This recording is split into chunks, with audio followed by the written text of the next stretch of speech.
Subscribe to Infidelity Tales Lab. Now let's begin. Marshall Benjamin had always been good at reading people.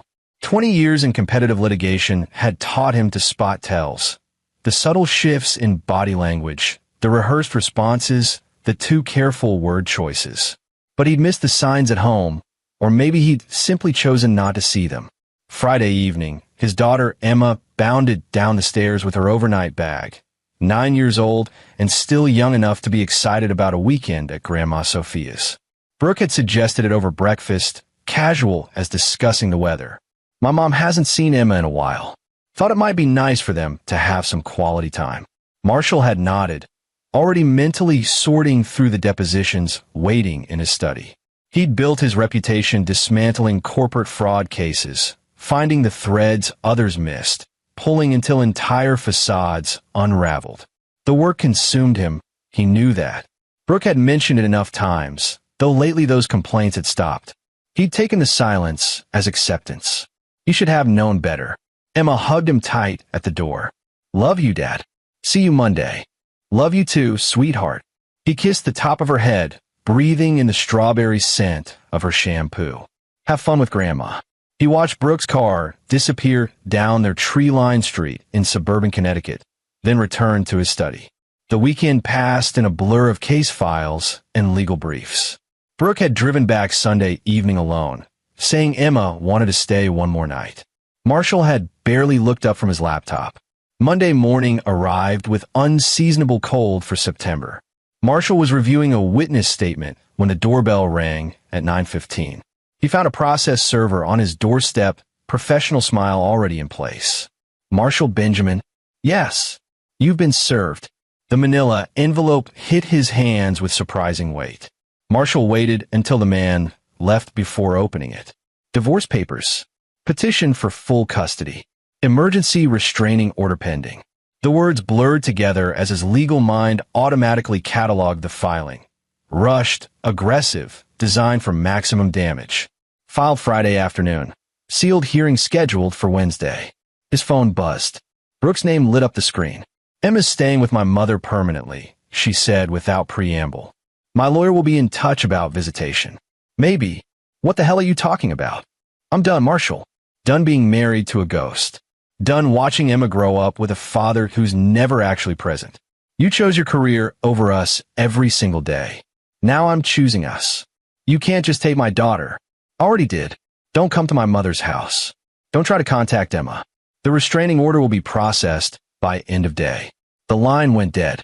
Marshall stood in his hallway, papers still in hand, mind racing. This wasn't a spontaneous decision. The timing was too precise, too calculated. Brooke had been planning this, using his own workload as cover.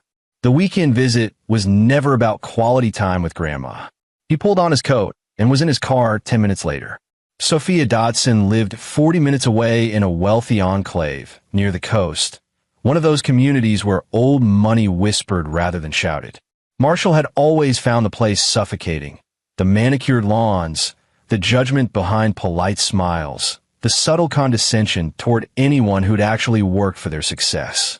The Dodson family had built their fortune 3 generations back in textiles, then diversified into real estate. Sophia lorded over the remaining empire like a queen, viewing Marshall as an acceptable but ultimately disappointing choice for her daughter. Lawyers were professionals, certainly, but they served at the pleasure of their betters. He tolerated it for Emma's sake. For Brooke's sake. Clearly, that tolerance hadn't been reciprocated. Marshall turned on Elm Ridge Drive, his Mercedes navigating the familiar curves. Sophia's house came into view, a sprawling colonial that managed to be both elegant and imposing. 2 cars he didn't recognize blocked the circular driveway, parked at angles that screamed territorial. He pulled up to the curb and approached on foot. The lockbox was gone from the front gate. He tested it anyway. Locked. New deadbolt by the looks of it. Movement in the upstairs window caught his eye.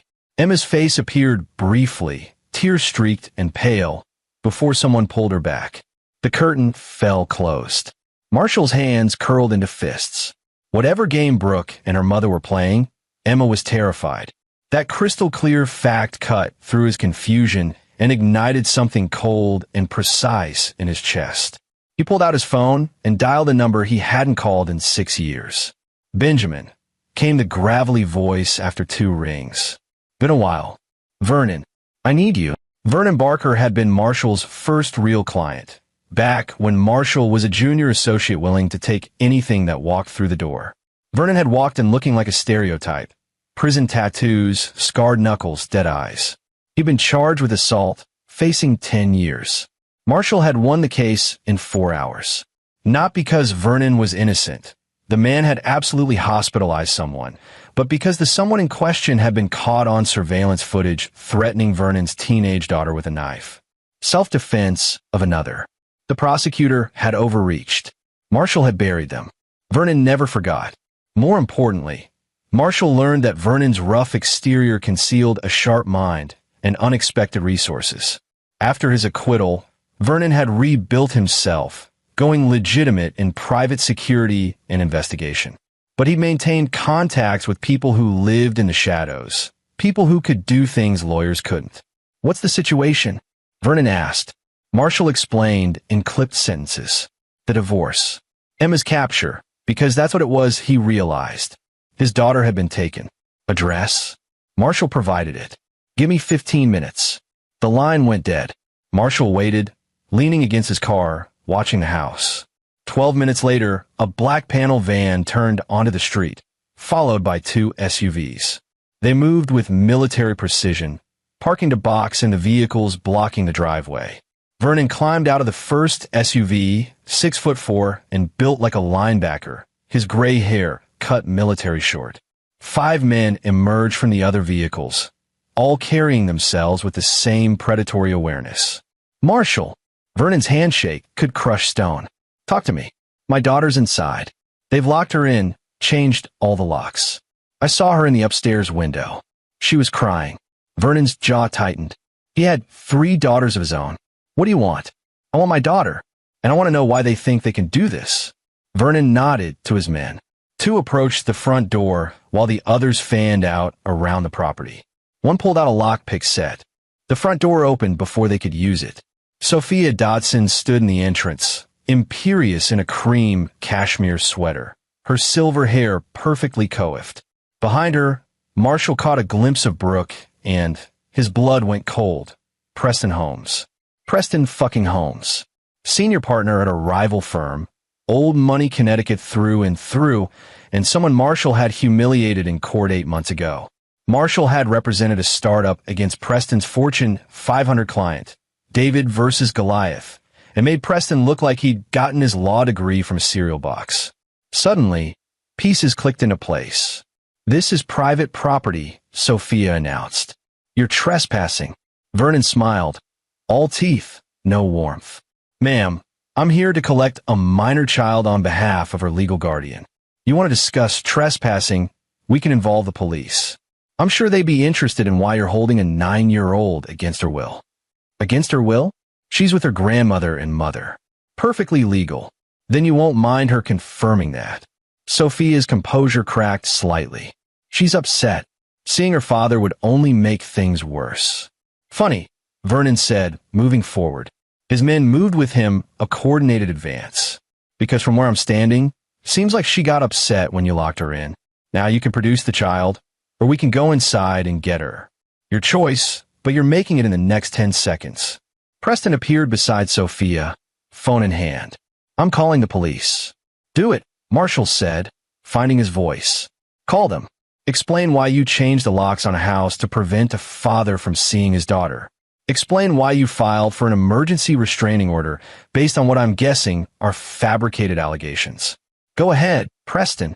I'd love to watch you explain this to a judge." Preston's finger hovered over the screen, but he didn't dial. "That's what I thought." Marshall continued, stepping closer. "You overplayed your hand. Whatever you're planning with my wife, you jumped too fast." "Marshall, don't make this harder than it needs to be," Brooke said, emerging fully into view. She looked polished, prepared. This was a performance she'd rehearsed. "We both know this marriage has been over for months. I'm simply doing what's best for Emma.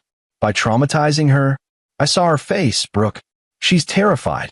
She's adjusting. Children are resilient. You don't believe that any more than I do. Marshall studied his wife's face, searching for the woman he'd married. He found only carefully maintained distance. How long have you and Preston been planning this? Brooke's eyes flickered to Preston. Just a momentary glance, but Marshall caught it. Ah, he said softly. That long. What's he promised you, Brooke? A partnership at his firm? Access to his family money? Or is it just revenge by proxy? He gets back at me. You get a meal ticket? You arrogant bastard, Preston snapped. Not everything is about you. No. Then what's this about? Because kidnapping my daughter seems excessive for a simple divorce. Vernon cleared his throat. Touching as this is, I'm going inside to get Emma. Anyone tries to stop me will have problems. He moved toward the door. Sophia started to close it, but Vernon's palm caught it effortlessly, muscles barely flexing as he pushed it wide. His men followed him in.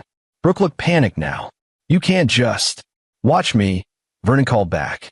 Marshall heard footsteps thundering up the stairs, then Emma's voice, small and scared. Uncle Vernon? Vernon had met Emma twice, both times at Marshall's office when Marshall couldn't find childcare. The little girl had been fascinated by the big man with the gentle voice, sitting in his lap while he told her sanitized stories from his security work. Hey there, princess. Vernon's voice drifted down, warm and reassuring. Your dad's outside. Want to see him? Yes. They wouldn't let me call him, and Mom said, It's okay now. Come on. Vernon descended the stairs with Emma in his arms. She was still in her pajamas from the night before, eyes red from crying, clutching her stuffed rabbit like a lifeline. The moment she saw Marshall, she reached for him. Daddy! Marshall caught her as Vernon transferred her over, and she wrapped her arms around his neck, so tight it hurt. She was shaking. I've got you, he murmured into her hair. I've got you, sweetheart. They said I couldn't see you anymore, Emma sobbed. Grandma said you didn't want me, but I knew that wasn't true. I knew it. Never, Marshall said fiercely. That's never true. I will always want you. Over Emma's head, he locked eyes with Brooke. She had the grace to look away. This isn't over, Preston said, but his voice lacked conviction. You're right, Marshall agreed. It's not. But the next move is mine. He carried Emma to his car, Vernon and his team creating a protective corridor. As he buckled her into the back seat, she grabbed his hand. Are you going to make them pay, Daddy? Like you do with bad people in court? Marshall looked at his daughter, 9 years old, and already understanding that justice sometimes needed help arriving. He thought about Preston's smug face, Brooke's calculated betrayal, Sophia's casual cruelty. Yes, he said quietly, I'm going to make them pay. Because Marshall Benjamin had spent 20 years learning how to destroy people in a courtroom, and some lessons transferred beautifully outside one. That evening, Marshall sat in his study with Emma asleep upstairs, Vernon across the desk from him. Tell me everything, Vernon said. Marshall opened his laptop, pulling up files he'd started compiling the moment he'd gotten home. Preston Holmes, 42, senior partner at Holmes and Pritchard, old Connecticut family, trust fund baby who thinks he earned his position. I destroyed him in the Vanguard Tech case 8 months ago. His clients settled for pennies on the dollar, and the case was high-profile enough that it hurt his reputation. Revenge, then? Partially. But there's more. Marshall clicked to another file. Brooke's maiden name is Dodson. Her mother, Sophia, controls the family real estate portfolio, worth approximately $40 million. Brooke stands to inherit, but Sophia has been threatening to write her out for years. Why? Because I'm not good enough, apparently. Sophia wanted Brooke to marry someone from their social circle, someone with a pedigree. When Brooke married me instead, the son of a postal worker who put himself through law school, Sophia made it clear she'd rather leave her money to charity than see it go to my children. Vernon's expression darkened. So Brooke gets rid of you, takes up with Preston Holmes, old money, right family, and suddenly she's back in mommy's good graces. That's my theory. And if she can paint me as an absent, negligent father in the custody hearing, she gets Emma and I get supervised visitation at best. Preston probably helped craft the legal strategy. It's actually elegant in a sociopathic way. Except they show their hand too early, Vernon observed. Grabbing Emma like that, the fake restraining order, That's desperation, not strategy. Marshall nodded slowly, which means there's something else. Some timeline they're working against. He pulled up another file. I made some calls this afternoon. Sophia's been trying to sell a commercial property portfolio for 6 months. Prime real estate, but the market's been soft. She finally got an interested buyer last week. Let me guess. Sale requires family approval. The trust is structured so that Sophia's children, Brooke and her brother, have to sign off on major transactions. If Brooke's married to me, I have legal standing to review the sale. If we're divorced and she's with Preston, he can advise her and he'll rubber stamp whatever Sophia wants. Vernon leaned back. What's the property worth? $18 million. But I bet my career the buyer is paying under market value. Probably someone Sophia owes favors to, or someone who has leverage. So we're looking at fraud. We're looking at several things. Marshall's smile was cold. Preston's involvement adds another layer. He's not just dating Brooke for love or revenge. He's got skin in this game. His firm handles the sale. No, too obvious. But I bet he's connected to the buyer somehow. Maybe he represents them in other matters. Maybe there's a finder's fee. I need to dig deeper. Vernon stood, pacing to the window. What's your play?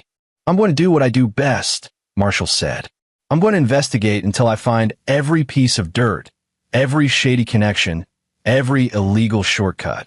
Then I'm going to bury them with it. In court, that's one option. But court is slow, and they might hurt Emma in the meantime.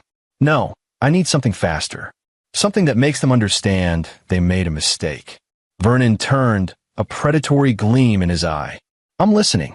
Marshall pulled out a leather-bound folder, the kind he used for his most sensitive cases. Preston has a weakness. He gambles. Poker, sports betting, anything with odds. Usually he wins, because he's smart enough to know when to fold. But 6 years ago, he had a bad run. Lost heavily to some people who don't accept IOUs. How heavily? $300,000. He paid it off by giving them insider information on real estate deals his firm was handling. Information that led to some very profitable acquisitions. Vernon whistled. That's disbarment territory. How'd you get this? I didn't, not officially, but one of my investigators heard rumors during the Vanguard case. I couldn't use it then. No proof, just whispers. But whispers can become evidence with the right pressure. You want me to find the proof. I want you to find the people he owes. Because I guarantee Preston's gambling again. Men like him always do. And I want to know who he's in bed with besides my wife. Vernon pulled out his phone, already scrolling through contacts. Give me 48 hours. Make it 24. Brooke's going to push for that emergency hearing. I need leverage before then. Done. Vernon headed for the door, then paused. Marshall, what you said to Emma about making them pay. You meant it. It wasn't a question. Every word. Good. Some people need to learn that actions have consequences. Especially when they hurt kids. After Vernon left, Marshall climbed the stairs to check on Emma. She was curled around her stuffed rabbit, face peaceful in sleep despite the trauma of the day. He sat on the edge of her bed, careful not to wake her. He'd built his career on the principle that truth, properly presented, always won. That justice, while sometimes slow, was inevitable. But looking at his daughter's tear-stained face, Marshall acknowledged what he'd always known but never admitted. Justice was a luxury, and sometimes you had to make your own. Preston Holmes wanted revenge. He was going to learn the difference between embarrassment in a courtroom and complete annihilation. Brooke wanted freedom and money. She was going to discover that betrayal came with a price. And Sophia? She was going to realize that dismissing someone as beneath her was a fatal miscalculation. Marshall Benjamin had spent 20 years fighting clean. But every lawyer knew the dirty tricks, too. They just chose not to use them. That choice, he decided, was no longer operative. Tuesday morning broke gray and cold. Marshall had Emma enrolled in her regular school by 8, with Vernon's team providing discreet security outside. Brooke's lawyer had already called twice, demanding Emma's return. Marshall let it go to voicemail. He was in his office by 9, door closed, working 3 cases simultaneously. His official caseload, his divorce defense, and what he was starting to think of as project demolition. His phone buzzed. Vernon, calling from an unlisted number. Got something. Vernon said without preamble. Preston's current gambling debt is $250,000. He owes it to a group running a high-stakes poker game out of a club in Manhattan. They're not mob, exactly, but they're not choir boys either. Names? The club's called the Ivory Room. Legitimate front, illegal back room. Owner is a guy named Edmund Madden. Former Wall Street trader, caught insider trading, but skated on a technicality. Now he runs games for people who can't lose face in Vegas.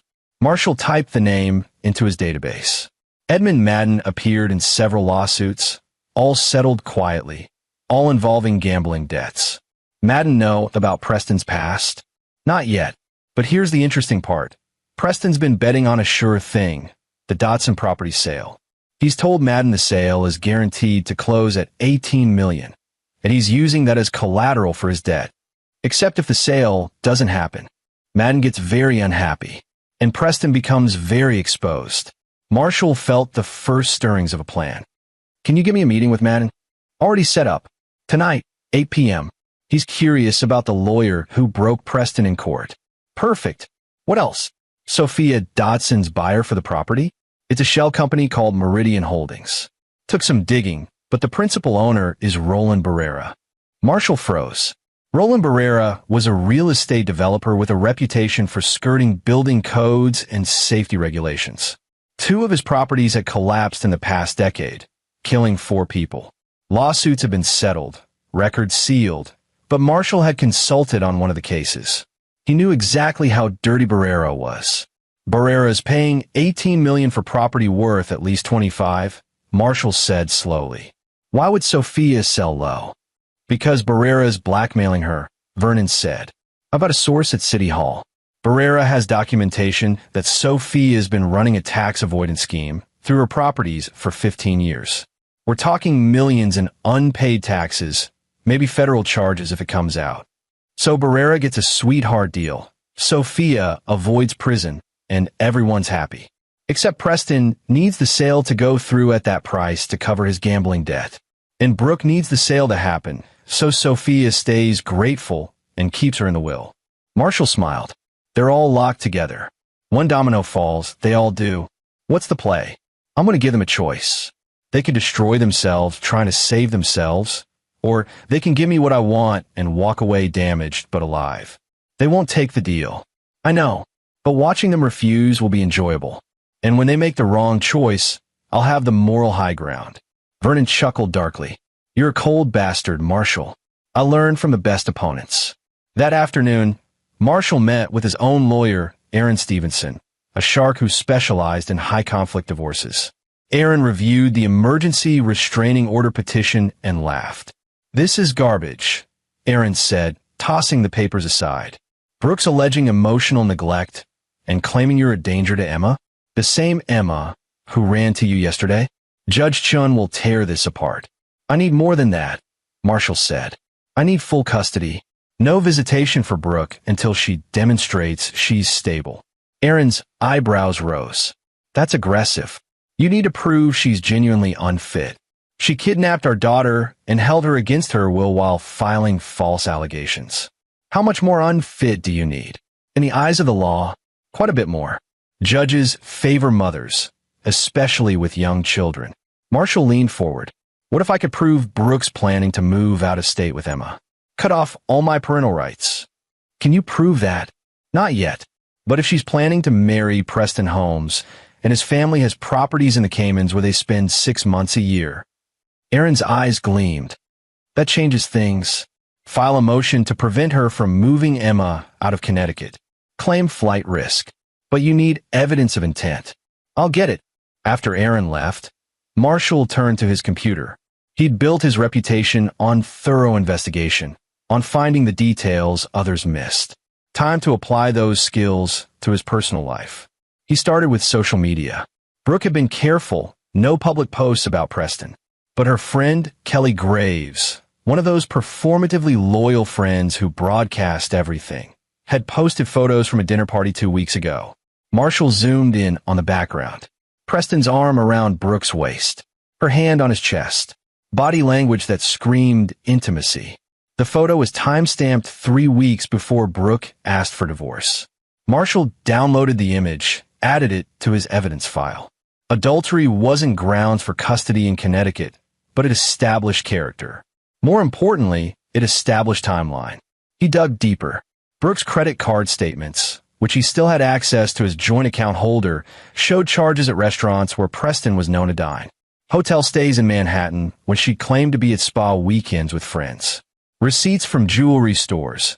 Expensive pieces he'd never seen her wear. The pattern was clear. Brooke and Preston had been together for at least 3 months, possibly longer. The divorce wasn't about Marshall's neglect. It was about replacing him with an upgrade. His phone rang. Vernon again. Got something else, Vernon said. Brooke's brother just flew in from Seattle. Marshall sat up. Guy Dotson? What's he doing here?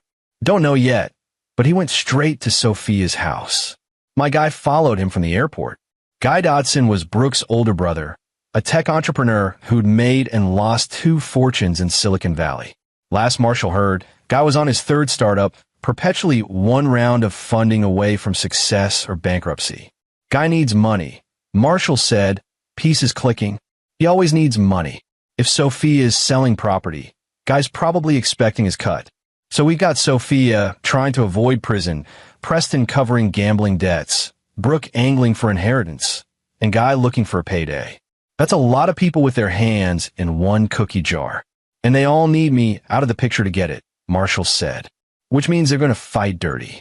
Speaking of which, heads up, I just got word that Preston's hired a private investigator. Guy named Steve Phillips, real bottom feeder. He specializes in manufacturing evidence for custody cases. Marshall's jaw tightened. What kind of evidence? Photos with escorts, fake drug tests, anything that makes you look unstable. Phillips has connections with people who'll swear to anything for the right price. When does he start? Probably already has. I'd watch your back, Marshall. These people are playing for keeps. Marshall ended the call and sat in his office, the city sprawling below his windows. 20 floors up, he could see the courthouse where he'd won hundreds of cases. Justice was supposed to happen there, clean and clear. But justice was for people who play by rules. And Brooke had just proved she wasn't one of them. Fine. If they wanted to manufacture evidence, he'd give them a target. But the evidence they found would be the evidence he wanted them to find. He pulled up a contact he hadn't used in years. Sherry Bright, a publicity consultant who specialized in image rehabilitation. Her client list included celebrities, politicians, and white-collar criminals. She was expensive, ruthless, and very good at her job. Marshall Benjamin, she purred when she answered. I heard you were having domestic troubles. How delightful. I need a campaign, he said. Full media blitz. Devoted father, wronged husband, fighting for his daughter against a vindictive ex and her corrupt family. Can you prove corrupt? Give me a week. I can work with that. But Marshall, sweetie, media campaigns are expensive. And they're permanent. Once you paint your ex-wife as the villain, there's no going back. Are you sure? Marshall thought about Emma crying in that upstairs window. I'm sure. Then let's destroy her. Tuesday night at 8, Marshall walked into the Ivory Room. The club occupied a historic building in Lower Manhattan, all brass fixtures and leather booths. The legitimate front served craft cocktails to finance types. The back room, accessible through an unmarked door, was where real business happened. Edmund Madden waited in a private booth, bourbon in hand. He was 50-something, silver-haired, with a kind of weathered face that came from decades of high-stakes decisions. 2 men flanked him, clearly security. Mr. Benjamin, Madden said, gesturing to the opposite seat. Vernon speaks highly of you. Vernon's a good man. Rare quality these days. Madden studied Marshall with shrewd eyes. You're here about Preston Holmes. I am. He owes me $250,000. Says he's good for it based on a property sale. You're going to tell me why that's a problem. Marshall laid it out cleanly. The divorce, the custody battle, the property sale that required Marshall's cooperation, or at least his absence. Preston's using your money as leverage in a domestic dispute. If the sale doesn't go through, you're out $250,000. Madden's expression didn't change, but his fingers tightened on his glass. And you're telling me this out of the goodness of your heart. I'm telling you because I want Preston exposed. He's betting your money on a rigged game, and the rig depends on ruining my reputation and taking my daughter. I take issue with that. What do you want from me? Apply pressure. Call in the debt. Force Preston to scramble. When people scramble, they make mistakes. I want him making mistakes. Madden considered this. What's in it for me?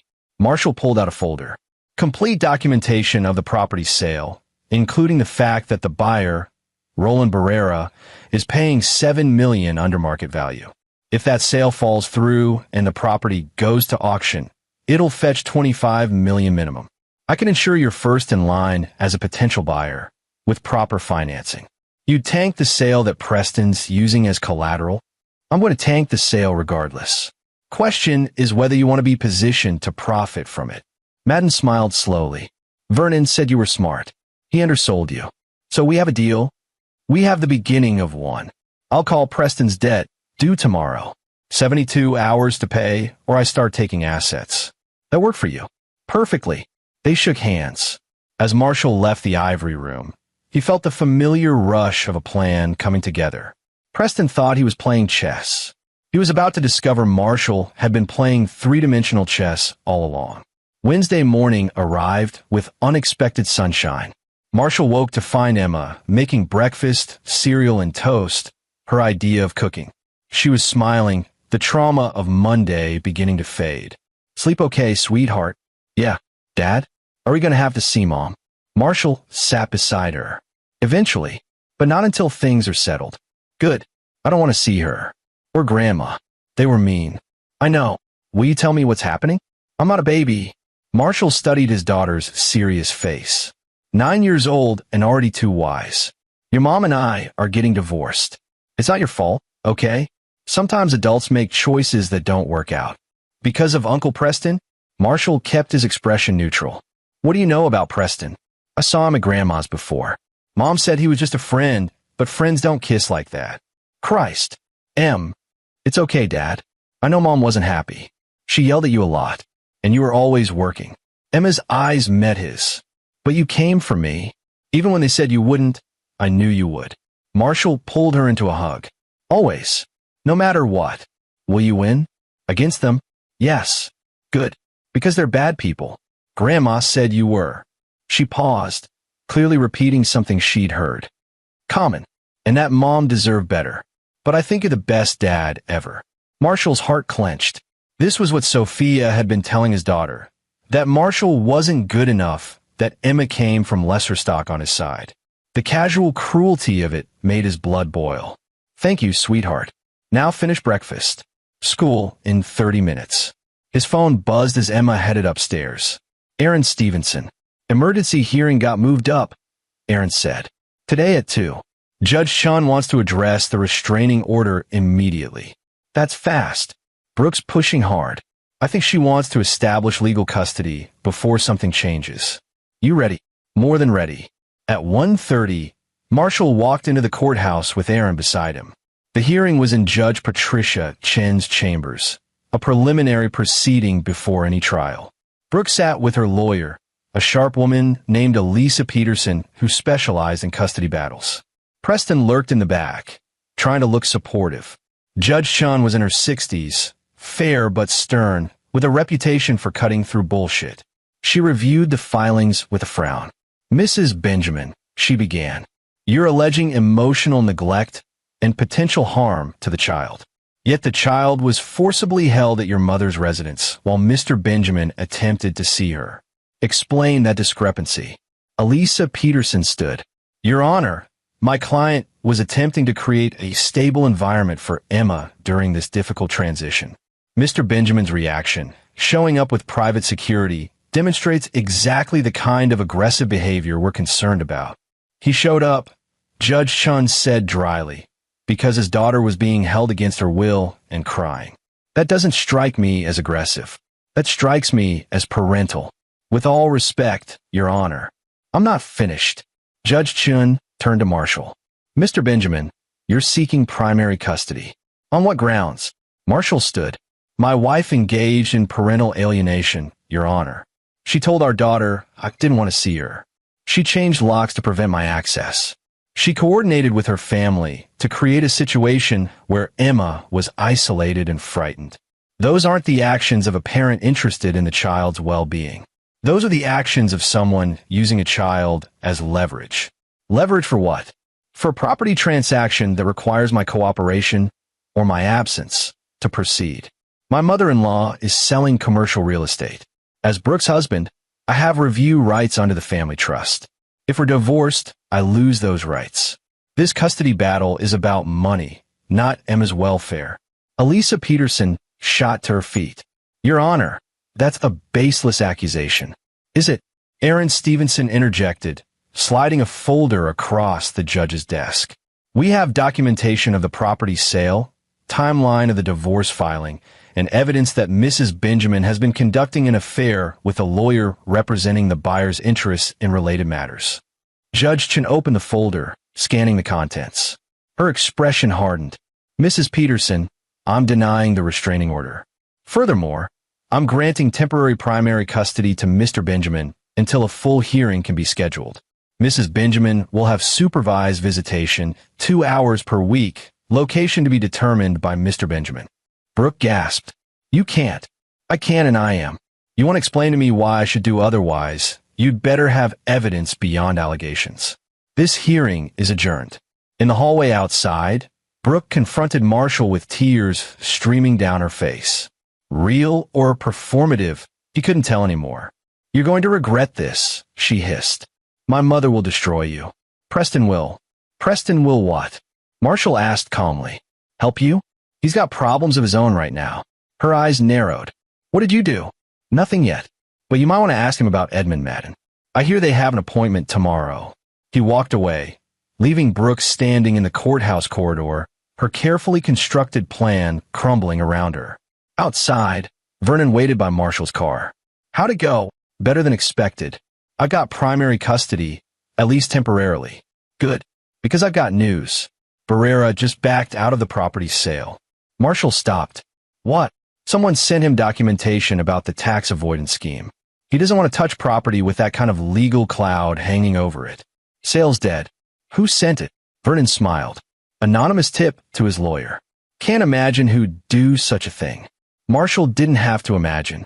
Which means Sophia's sale falls through, Preston can't cover his gambling debt, and Brooke's inheritance prospects just evaporated. All at once. Almost like someone planned it. Almost, Marshall agreed. He was starting to enjoy this. Thursday morning brought chaos. Marshall's phone lit up with calls from Brooke, from Elisa Peterson, from numbers he didn't recognize. He ignored them all. Instead, he sat in his office and waited for the dominoes to fall. The first call that mattered came at 10. Edmund Madden. Preston defaulted. Madden said simply. 72 hours was generous. He's asking for extensions. I'm not inclined to grant them. What happens now? Now I collect. His car, his apartment, his assets. If he still can't pay, it gets unpleasant. Thought you'd want to know. Appreciate it. The second call came at 11. Roland Barrera's lawyer, demanding to know who'd leaked the tax information. Marshall played innocent, suggested they investigate Sophia's family members. Let them turn on each other. The third call came at noon. Guy Dotson. You son of a bitch, Guy snarled. You tanked my mother's sale. I didn't do anything, Marshall said truthfully. I just made sure the truth came out. Not my fault Barrera didn't want to touch dirty property. That sale was going to save my company. I needed that money. Then you should have built a better company. This isn't over, Marshall. My mother has resources you can't imagine. Your mother is about to face federal tax charges, Marshall replied calmly. I'd be more worried about that than revenge. Guy hung up. Marshall added the call to his evidence file. Threats on record were always useful. Vernon arrived at 1 with lunch and news. Sophia Dodson's in full panic mode, Vernon reported. She's hired a crisis management firm. They're trying to spin the tax story as accounting errors, but the IRS doesn't care. She's looking at an audit minimum, possible criminal charges maximum. And Brooke? Meeting with Preston, my guess. She's demanding he fix this. But he can't. He's too busy trying to keep Madden from breaking his kneecaps. Marshall took a bite of his sandwich, considering. Everything was proceeding according to plan. But something nagged at him, a detail he was missing. What about Steve Phillips? The PI Preston hired. Vernon's expression darkened. That's the concerning part. Phillips dropped off the map yesterday. No activity, no surveillance. Either Preston couldn't pay him, or Phillips is planning something big. Find him. Already on it. That afternoon, Marshall picked up Emma from school personally. As they drove home, she chattered about her day, blissfully unaware of the war being waged around her. He was grateful for that innocence. At home, he helped her with homework, fractions, which she hated, then made dinner. Normal dad things. The life he'd been neglecting, the life Brooke had accused him of not wanting. She'd been wrong. He'd wanted this. He'd just been too stupid to prioritize it. After Emma went to bed, Marshall returned to his study. His computer showed new emails, most of them noise. But one stood out, an anonymous message with a video attachment. Marshall hesitated, then clicked. The video showed Preston Holmes in what looked like his apartment, meeting with a woman Marshall didn't recognize. They spoke in low tones, but the audio was clear enough. "Sophie is freaking out," Preston said.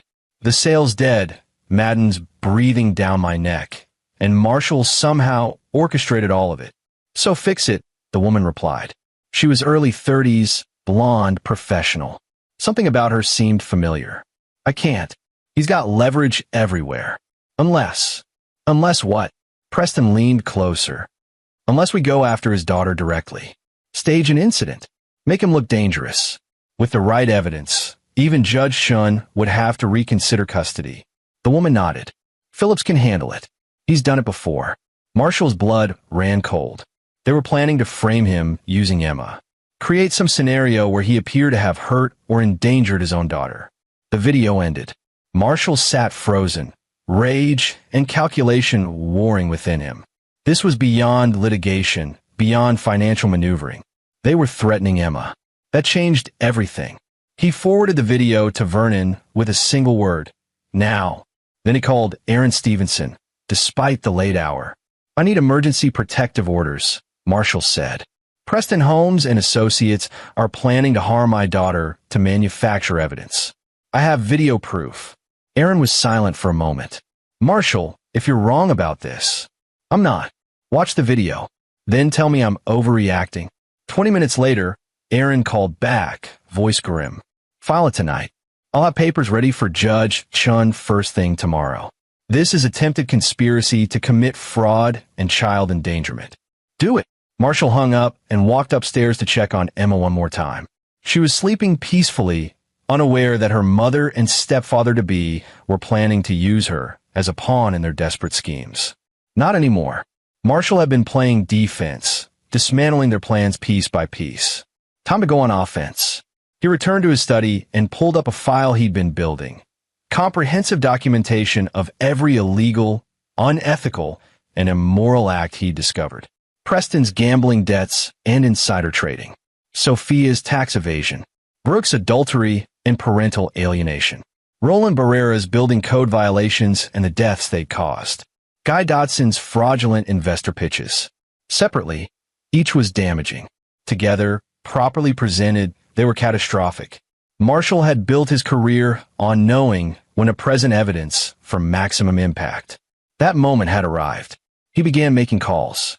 First, to the IRS tip line, providing detailed documentation of Sophia's tax schemes. Second, to the Connecticut Bar Association, filing an ethics complaint against Preston Holmes with evidence of his gambling-related corruption. Third, to Edmund Madden, providing Preston's location and schedule. Fourth, to the FBI, documenting Roland Barrera's pattern of building code violations and the suspicious deaths that have followed. Fifth, to the Manhattan District Attorney, providing evidence of the Ivory Room's illegal gambling operations, while carefully noting Edmund Madden's cooperation in exposing the conspiracy against Marshall. Vernon had promised Madden protection in exchange for testimony. Sixth, to Sherry Bright, releasing the full media campaign, devoted father fights corrupt ex-wife and her criminal family. By midnight, Marshall had lit fires that would burn for months. By morning, the dominoes would fall. And by the end, everyone who tried to take Emma from him would understand that Marshall Benjamin had been playing a different game all along. He wasn't fighting for custody. He was fighting for complete annihilation. Friday morning arrived with headlines. Prominent real estate matriarch under federal investigation. Manhattan lawyer faces ethics charges over gambling debts. FBI raids property developers' offices. Marshall read them over coffee, Emma humming as she ate breakfast across from him. Vernon had sent confirmations throughout the night. Every filing had been received, every investigation opened, every domino positioned perfectly. The real chaos would begin today. At 9, Marshall's doorbell rang. 2 FBI agents stood outside with a warrant, not for him, but requesting his testimony about Sophia Dodson's tax schemes. He invited them in, provided documentation, and spent 2 hours methodically destroying Sophia's defense before she could even hire a lawyer. At 11, Preston Holmes called. Marshall let it go to voicemail, then listened to the message. "You psychotic bastard. Madden's people are outside my apartment. The Bar Association suspended my license pending investigation. My firm is talking about termination. We need to talk. We need to make a deal." Marshall deleted the message. At 1, Brooke showed up at his house, mascara running, hands shaking. Marshall opened the door, but didn't invite her in. "Please," she said. "Please, Marshall. Make it stop. My mother's facing federal charges. Preston's ruined. Guy's startup collapsed when his investors pulled out. Just tell me what you want." "What I want." Marshall kept his voice level, pleasant even. "I want Emma. Full custody, no visitation rights for you until she's 18 and can choose for herself. She's my daughter too. You used her as leverage. You traumatized her. You let Preston plan to hurt her, to manufacture evidence against me. What kind of mother does that?" Brooke's face crumpled. "I didn't know about that. I swear. Preston said he was just going to find dirt on you, not. But you were fine with him manufacturing evidence? With him destroying me to get what you wanted? I wanted a life. A real marriage. Not whatever we had. Then you should have asked for a divorce like an adult instead of staging a kidnapping." Brooke reached for him. Marshall stepped back. "The deal is this," he said coldly. "You sign over full custody. You admit in court that you engaged in parental alienation. You testify against Preston and your mother in their respective legal proceedings. In exchange, I won't pursue criminal charges against you for conspiracy. I'll have nothing. No daughter, no husband, no inheritance. You'll have your freedom. That's more than you deserve." She stared at him, tears streaming. "I loved you once. Did that mean anything?" "It meant everything," Marshall said. "That's why this hurts so much. But you made your choice, Brooke. Now live with it." He closed the door. That afternoon, Judge Chun held an emergency hearing based on the video evidence. Aaron Stevenson presented everything. The conspiracy to frame Marshall, Preston's gambling debts, the property sale manipulation, all of it. Elisa Peterson tried to argue, but there was nothing to argue against. The evidence was overwhelming. Judge Chun granted Marshall full custody on the spot. Brooke's parental rights were suspended pending psychiatric evaluation. Preston Holmes was ordered to stay away from both Marshall and Emma, with criminal charges pending. In the hallway afterward, Preston tried one last gambit. He approached Marshall with what he probably thought was a conciliatory smile. "Look, we both got carried away. We're professionals. We can work something out." Marshall studied the man who'd helped plan to hurt his daughter. "You're right about one thing. We are professionals, which is why I'm going to enjoy watching the Bar Association destroy you with the same precision you tried to use against me. I can still make your life difficult." "No," Marshall said simply. "You can't. You're broke, facing criminal charges, and your reputation is destroyed. I own you, Preston. The only question is how much worse I decide to make it." Preston's facade cracked. "You're not going to let this go, are you? Not until you've lost everything." "Why? You won. You got Emma. Why keep going?" Marshall leaned in close. "Because you threatened my daughter. And I need to make sure everyone understands what happens when you do that. Consider yourself the lesson." He walked away, leaving Preston in the courthouse corridor, finally understanding the magnitude of his mistake. Vernon met Marshall outside. "Madden's people picked up Preston an hour ago. He's got until Monday to produce $250,000. He won't make it. What happens then? Nothing permanent. Broken bones heal. But it'll hurt, and he'll carry reminders. Marshall should have felt guilty about that. He didn't. Sophia, he asked. Federal grand jury convenes next week. Her lawyers are already talking plea deals, but the evidence is too solid. She's looking at 5 years minimum. Guy, bankrupt by end of month. His investors pulled out when the family scandal broke. He's threatening lawsuits, but he's got no money for lawyers. And Barrera? Vernon smiled. FBI found building code violations at 15 properties. Criminal negligence charges are pending. He's done. Marshall took a breath. In 1 week, he'd systematically dismantled everyone who'd threatened his daughter. He should have felt victorious. Instead, he just felt tired. It's done, Vernon said quietly. You can stop now. Can I? Marshall, you won. Decisively. Continuing to destroy them is just revenge. They were planning to hurt Emma. And they failed, and they're paying for it. The question is whether you want to be the kind of man who keeps kicking when the fight's over. Marshall looked at his old friend. What would you do? I'd go home to my daughter. I'd let the legal system finish what you started. And I'd focus on being the father you promised to be. Vernon was right. Marshall knew it. But some part of him, the part that had spent a week learning to fight dirty, wanted to keep going. Wanted to make sure they never got up again. I'll think about it, he said. That evening, Marshall sat with Emma watching a movie. She was curled against him, finally relaxed, the terror of the past week fading. Dad, she said during a commercial, are things going to be normal now? What's normal? You know, school, homework, pizza on Fridays. Normal. Marshall kissed the top of her head. Yes, sweetheart. Things are going to be normal. And Mom, you don't have to see her until you're ready. Emma was quiet for a moment.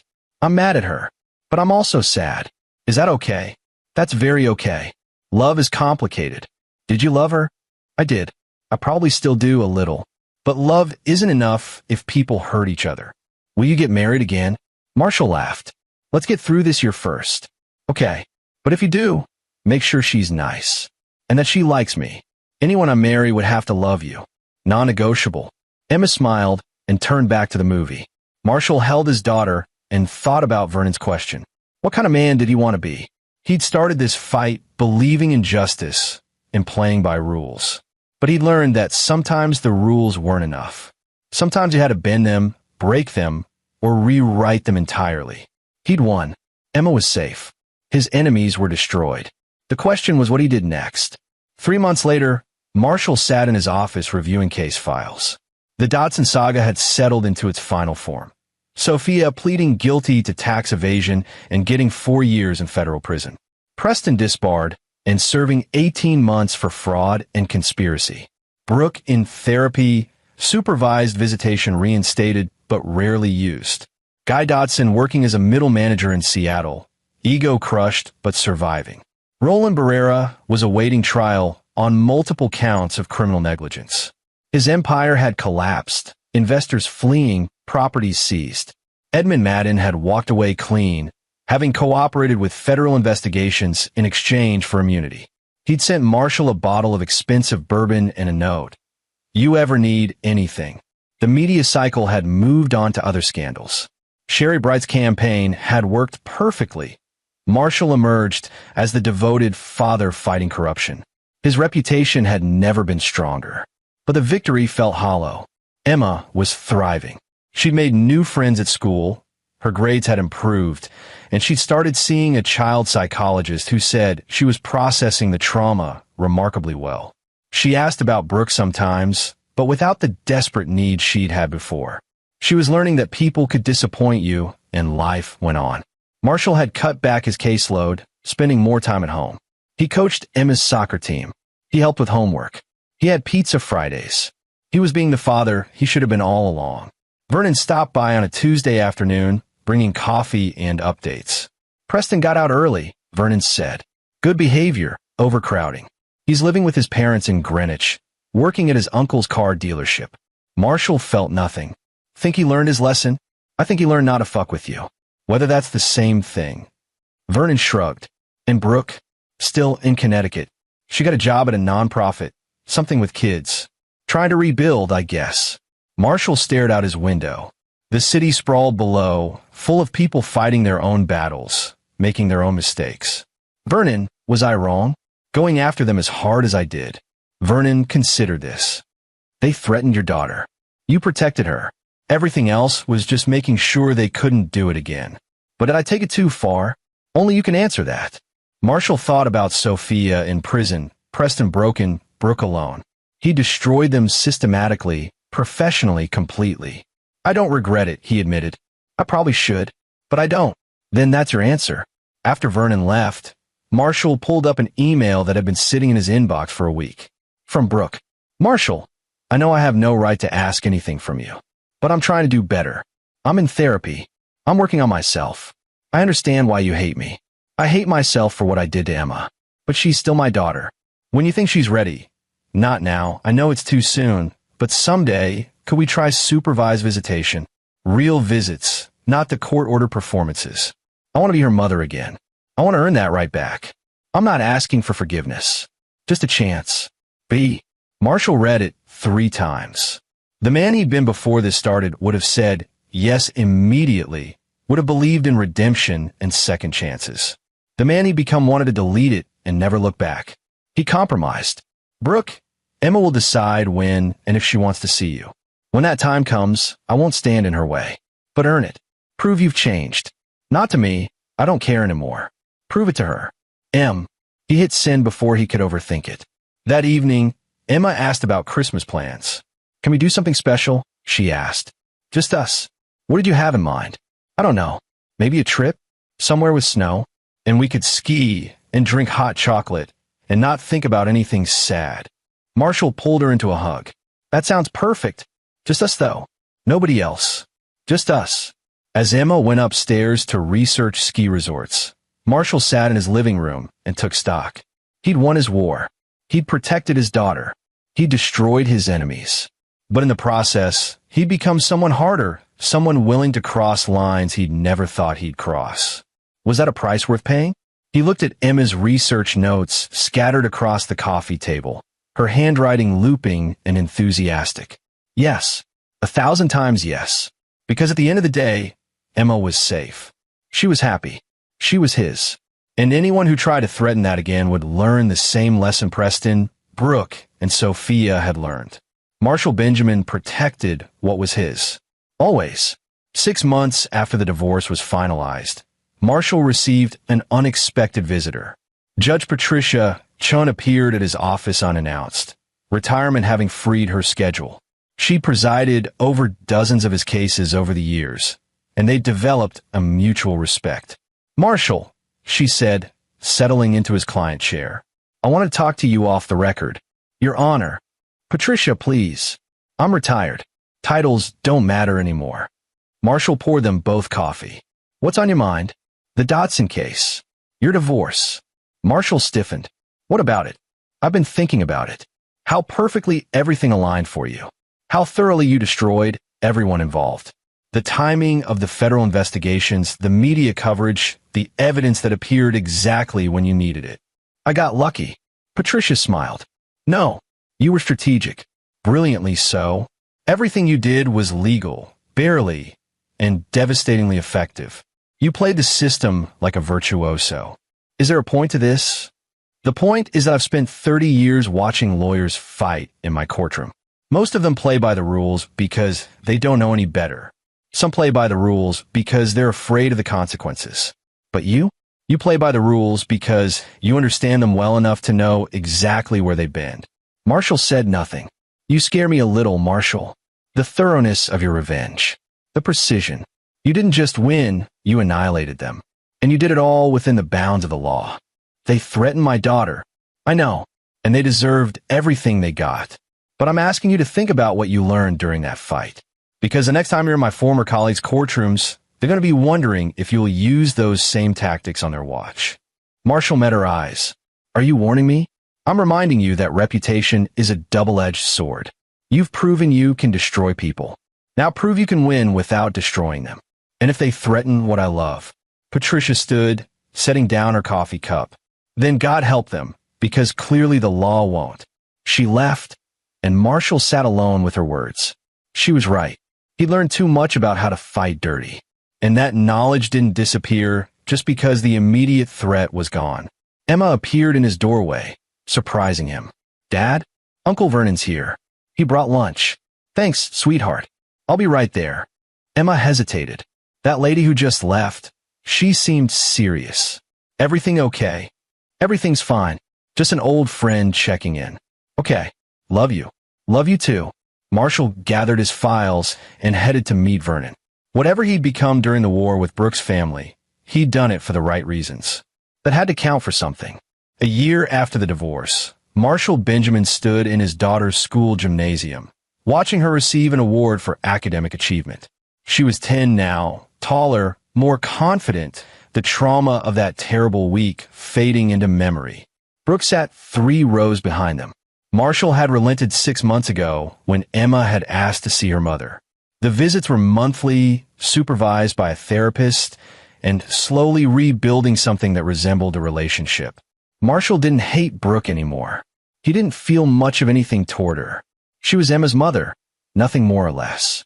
After the ceremony, Emma ran up with her certificate. "Did you see? I got the highest score in my grade." "I saw. I'm so proud of you. Can we celebrate? Maybe that Italian place you like." "Absolutely." Brooke approached hesitantly. "Emma, you were wonderful up there." "Thanks, Mom." Emma's response was polite but distant. She'd forgiven her mother, but trust was earned slowly. "Marshall," Brooke said, "could I have a moment?" Marshall nodded to Emma. "Go find Uncle Vernon. He's around here somewhere." When they were alone, Brooke said, "I wanted to thank you for letting me back in her life. I know I don't deserve it." "You're right. You don't." But Emma asked, and I won't deny her that choice. "I'm getting remarried. To someone you don't know. Someone normal. I wanted you to hear it from me." Marshall felt a flicker of something. Not jealousy, but maybe regret for what might have been. "Does Emma know?" "Not yet. I'll tell her this weekend. I want to make sure you were okay with it first. It's your life, Brooke. You don't need my permission. Still, after everything, I hope you're happy. Genuinely. Because if you're happy and stable, Emma benefits. That's all I care about." Brooke's eyes glistened. "I'm sorry.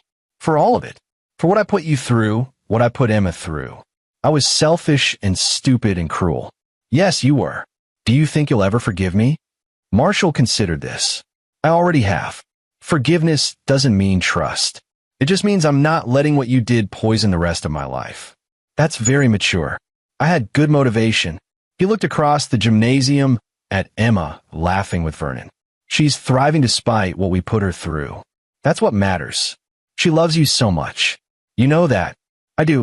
She's lucky to have you." Marshall didn't respond to that. Brooke walked away, and he watched her go without anger or regret. Vernon appeared with Emma in tow. "Celebrating at Luigi's?" "You're invited," Emma said to Vernon. "You have to come. You're family." Vernon's tough expression softened. "Can't say no to that." At dinner, Emma chattered about her classes, her friends, her plans for summer. She was just a regular kid with regular problems. Homework she didn't like, a boy in her class who was annoying, dreams of learning to surf. The terror of that week a year ago seemed distant now. Marshall had protected her, removed the threat, and given her space to heal. Mission accomplished. Later that night, after Emma was asleep, Marshall sat in his study with a glass of scotch. He pulled out a folder he'd kept locked in his desk. Complete documentation of everything he'd done to destroy Brooks' family. The evidence he'd gathered. The calls he'd made. The investigations he'd triggered. The lives he'd systematically dismantled. He told himself it was justice. Protection. Necessary. And it had been. But it had also been revenge, pure and simple. Marshall had always prided himself on being better than his opponents, on winning through superior preparation and legal skill. But during that terrible week and the months that followed, he learned he could be just as ruthless as anyone. That knowledge scared him. Patricia Chin had been right. He'd proven he could destroy people. The question was whether he could still win without destruction. He needed to believe the answer was yes. Marshall burned the folder in his fireplace, watching the papers curl and blacken. The evidence was already part of official record in various investigations. Keeping his own copy served no purpose except as a reminder of what he was capable of. Better to let it go. The last page to burn was a photograph, Brooke, Emma, and himself from 5 years ago, before everything fell apart. They looked happy. Maybe they had been, in that moment. The photo caught flame and disappeared. Marshall finished his scotch and went upstairs. He checked on Emma one last time, kissed her forehead, and returned to his own room. Tomorrow he'd coach her soccer practice. This weekend they'd go hiking. Next month they'd take that ski trip she'd been planning. He'd be the father he should have been all along. And if anyone ever threatened his daughter again, well, they'd learn the same lesson Brooke had learned. Marshall Benjamin forgave, but he never forgot. And he always protected what was his. 2 years later, Marshall received a letter from Sophia Dodson. She'd been released early from federal prison for health reasons, elderly and diminished, but alive. Marshall, I'm writing because I'm dying.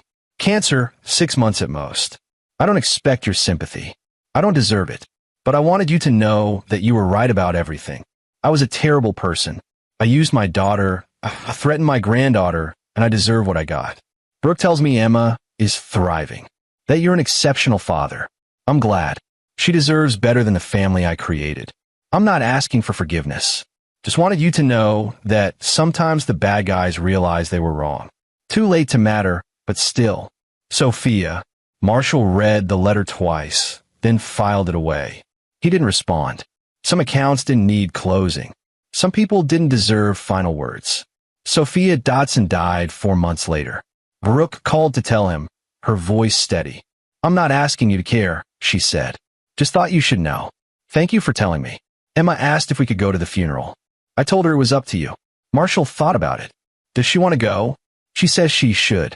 That it's the right thing to do, even if Grandma was mean. Then we'll go. Together. Show Emma that you can honor the dead without forgiving them. That's very gracious. It's for Emma, not for Sophia. The funeral was small, a handful of old friends, some distant relatives, Brooke and Guy. Preston didn't attend, apparently still too broken to face the family he'd helped destroy.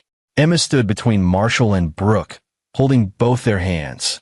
She was 12 now, poised and thoughtful, processing grief with remarkable maturity. Dad, she whispered during the service. Is it wrong that I'm not sad? No, sweetheart. You feel what you feel. I feel relieved. Like maybe Mom can move on now. Is that bad? That's very perceptive. After the burial, Guy Dodson approached Marshall for the first time in 2 years. She left everything to charity, Guy said. The house, the remaining assets. Nothing for Brooke or me. That was her choice. Because of you. She said in her will that we'd proven we couldn't be trusted with the family legacy. No, Guy. You proved that yourselves. Guy stared at him with impotent rage, then walked away. Brooke watched him go. He'll never forgive you. I can live with that. Can you? Carrying all that anger, Marshall looked at his ex-wife. She'd changed in 2 years, softer, more genuine, or maybe just worn down by consequences. Her new husband stood nearby, respectful distance, clearly devoted. I'm not angry anymore, Marshall said. I haven't been for a while. I just learned who I needed to be to protect Emma. And I became that person, even if it meant becoming someone you didn't like. I like who I am. I'm a good father. I'm good at my job. I sleep fine at night. Do you? Really? Marshall smiled. Better than you'd think. They drove home, separately, Emma quiet in the passenger seat. Dad, can I ask you something? Always. If you had to do it all over again, the divorce, everything that happened, would you do it the same way? Marshall thought carefully before answering. The question isn't whether I'd do it the same way. It's whether the outcome justified the methods. Did it? He looked at his daughter. Healthy, happy, safe. Yes. Every time. Emma nodded, satisfied. Good. Because I think you're the best dad in the world. Marshall's throat tightened. Thank you, sweetheart. That night, alone in his study, Marshall finally acknowledged what he'd been avoiding for 2 years. He'd won completely. Emma was his. His enemies were destroyed. His reputation was intact. But the man he'd become in the process, cold, calculating, willing to burn down anything that threatened him. That man was permanent. You couldn't learn to fight that way and then forget. Patricia Chun had warned him. Vernon had questioned him. Even Brooke had seen it. Marshall Benjamin had proven he could destroy people. And somewhere, deep down, he discovered he was good at it. Maybe even enjoyed it. That should have scared him more than it did. But when he looked at Emma's artwork on his fridge, her trophies on his shelves, her life blooming under his protection, he couldn't bring himself to regret a single thing he'd done. The ends had justified the means. And if anyone ever threatened her again, he'd do it all over again, faster and harder. Because that's who Marshall Benjamin had become. A father who would burn the world to keep his daughter safe. And he was perfectly okay with that. 5 years after the divorce, Marshall Benjamin stood at Emma's high school graduation. She was 17, brilliant, accepted to 3 Ivy League schools, everything he'd hoped she'd become. Brooke sat beside him. Their relationship evolved into something like friendship. Her second marriage was stable. She'd rebuilt her life. She and Emma had genuine relationship now, complete with inside jokes and shopping trips. Marshall was happy for them both. She's graduating valedictorian, Brooke said, pride evident. I can't believe it. I can. She worked for it. You worked for it too. The tutors, the study sessions, the support. You gave her everything. We both did. In the end, Emma's speech was about resilience, about overcoming challenges, about becoming stronger through adversity. She didn't mention the divorce directly, but Marshall heard echoes of it throughout. She'd taken their family's darkest moment and transmuted it into strength. After the ceremony, Emma hugged them both. I couldn't have done this without you. Either of you. Brooke wiped tears. We're so proud of you. Emma turned to Marshall. Dad, I need to tell you something. What's that? I'm thinking about law school. Because of you. Because I watched you fight for me, and I want to fight for other people like that. Marshall's chest swelled. You'd be an amazing lawyer. I want to be like you. Smart, strong, willing to do what's necessary. Is that okay? He thought about all the things he'd done, all the lines he'd crossed. Just remember that power comes with responsibility. Use it wisely. I will. You taught me that. That night, Vernon joined them for celebration dinner. He'd become a permanent fixture in their lives, more uncle than friend. So, Vernon said to Emma, law school, you know what you're getting into? I think so. Dad's going to help me prepare. Your dad's got a particular approach to law. Make sure you develop your own. Emma looked between them, curious. What do you mean? Marshall and Vernon exchanged glances. Your father, Vernon said carefully, is brilliant at finding people's weaknesses and exploiting them. It makes him very effective, but it's also a weapon. Make sure you know when to use it and when to choose mercy. Emma considered this. The divorce. You're talking about what he did to Mom and Grandma and Preston. No one spoke. I know what you did, Dad, Emma continued. I'm not a kid anymore. I know you destroyed them systematically. Grandma went to prison. Preston lost everything. Mom barely survived. Marshall's hands tightened on his glass.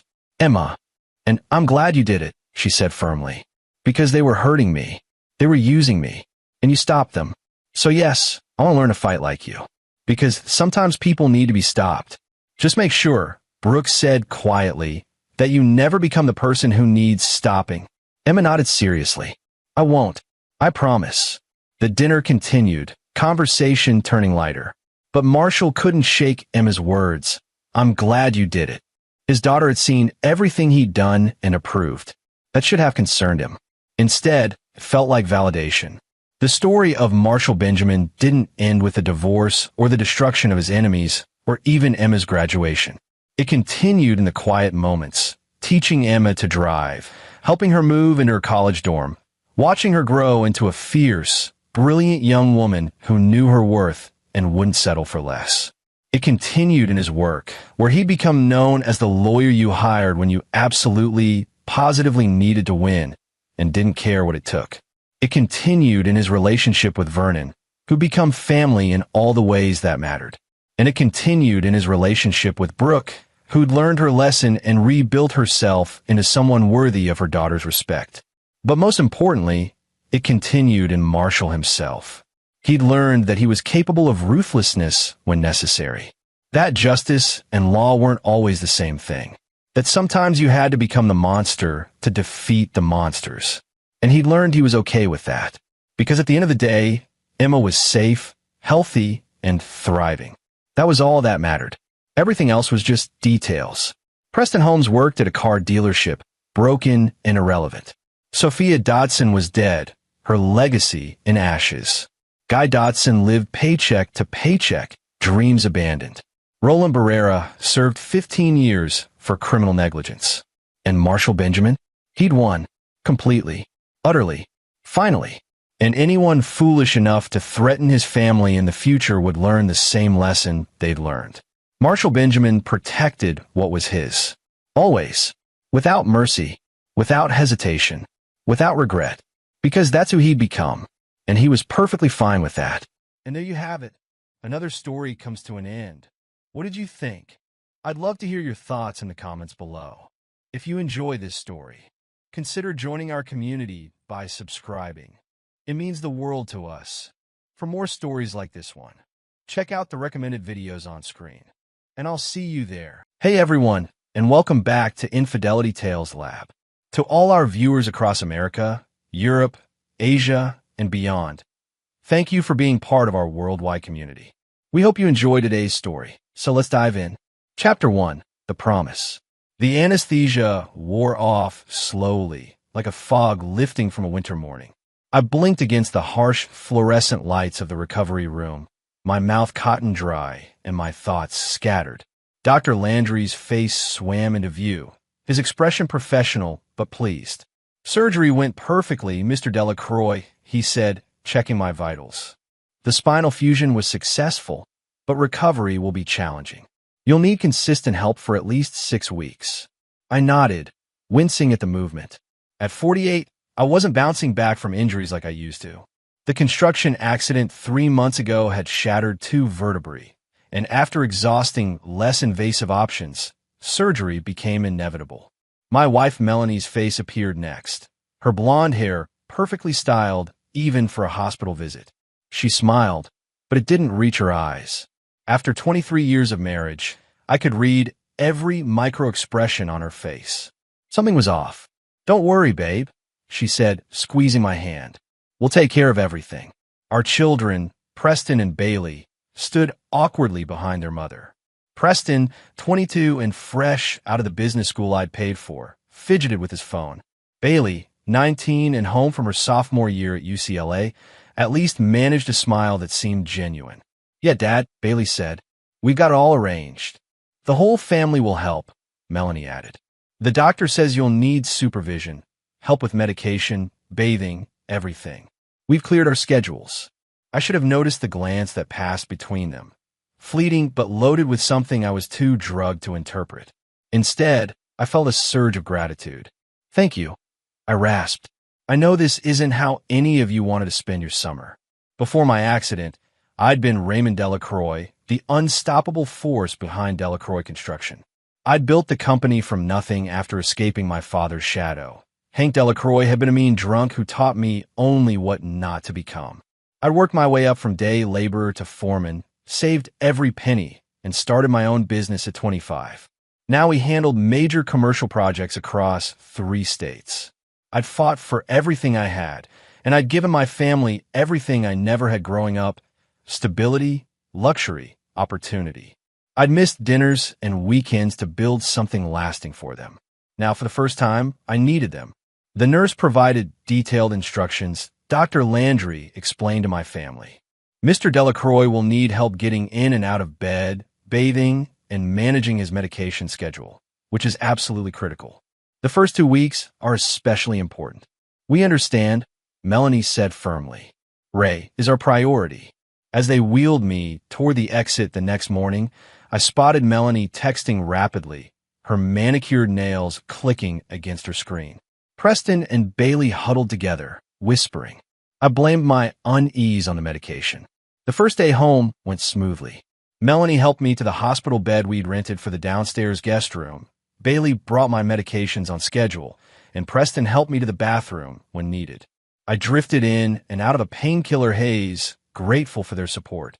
I woke early the second morning to find Melanie packing a suitcase. "What's going on?" I asked, struggling to sit up. She jumped slightly. "Oh, you're awake. I was going to talk to you about this at breakfast." She sat on the edge of the bed, not quite meeting my eyes. There's been a slight change of plans. Something cold settled in my stomach. "What kind of change?" "You remember that Lake Tahoe trip we booked months ago?" The one with the non-refundable deposit. I stared at her. The family vacation? You're still going? Now. She sighed, as if I were being unreasonable. Ray, it's a 5-star resort. We'd lose thousands. Preston and Bailey have been looking forward to it all semester. But the doctor said, I've got it all figured out, she interrupted. Meals prepped in the fridge, medications labeled by day and time. We'll only be gone 10 days, and you can call us anytime. 10 days. The betrayal hit like a physical blow. Melanie, I can barely get to the bathroom alone. We've set everything up in reach. And I've asked Sonia to check on you. Sonia was our cleaning lady who came once a week. She was 65 years old and barely spoke English. You promised. My voice cracked embarrassingly. All of you promised to help me. Melanie's face hardened slightly. Don't make this difficult, Ray. We've been planning this forever. Preston and Bailey appeared in the doorway, already dressed for travel. Dad, we're really sorry, Bailey said, looking genuinely conflicted. But Mom says you'll be okay, and nothing changes the fact that we're going, Preston finished firmly. The resort has that business networking event I told you about, remember? I can't miss that opportunity. I looked at my family, really looked at them, and saw strangers. These people, who I'd sacrificed everything for, couldn't sacrifice 10 days of vacation for me. When do you leave? I asked quietly. Our flight's at noon, Melanie said, relief evident in her voice. I've left detailed instructions on the kitchen counter. For hours later, they were gone. I lay in my bed, pain radiating through my body, and listened to the silence of my empty house. Chapter 2. Abandoned. Day 3 after surgery was when everything fell apart. The medication schedule became confused. Was it time for the high-dose painkiller or the anti-inflammatory? The typed instructions Melanie left were unclear, and my mind was foggy from pain and previous doses. I called her cell phone, but it went straight to voicemail. Same with Preston and Bailey. I managed to drag myself to the kitchen, one excruciating step at a time, using the walker the hospital had provided. The prepped meals Melanie promised were just sandwich ingredients and 3 frozen dinners. The microwave was too high for me to safely use while balancing on my walker. By evening, hunger and pain had become twin torturers. I finally reached Melanie on the 5th try. We're at dinner, Ray, she answered, sounding annoyed. The background noise told me they were at a restaurant, laughing, clinking glasses. Can this wait? No, it can't, I said through gritted teeth. I need help figuring out which medication. Hold on, she interrupted. I heard her moving somewhere quieter. What's the problem? I labeled everything. The instructions aren't clear, and I can barely move, Melanie. I haven't eaten since breakfast. A brief silence. You're a grown man, Ray. Figure it out. I had major spinal surgery 3 days ago. My voice rose with disbelief. The doctor said I needed help. Don't guilt-trip me, she snapped. We're on vacation, not your servants. The casual cruelty of her words stunned me into silence. In the background, I heard a male voice asking if everything was okay. The voice wasn't Preston's. Who's that? I asked softly. A pause. Just the waiter, she said too quickly. Look, I need to go. Follow the pill schedule as best you can. We'll call tomorrow. They didn't call tomorrow. Or the next day. I survived on water from the bathroom sink and crackers I could reach from the bed. The pain became a living thing, clawing at my insides. On day 5, I dragged myself to my office down the hall, determined to call my doctor. My desk phone was dead, the line disconnected. My cell phone was nearly out of battery, and I couldn't find my charger. In desperation, I booted up my computer to email my doctor, and that's when everything changed. Melanie had left her email logged in. At first, I thought I was hallucinating from pain and medication. The email chain was between my wife and someone named Benjamin Walsh. The subject line, Tahoe Getaway.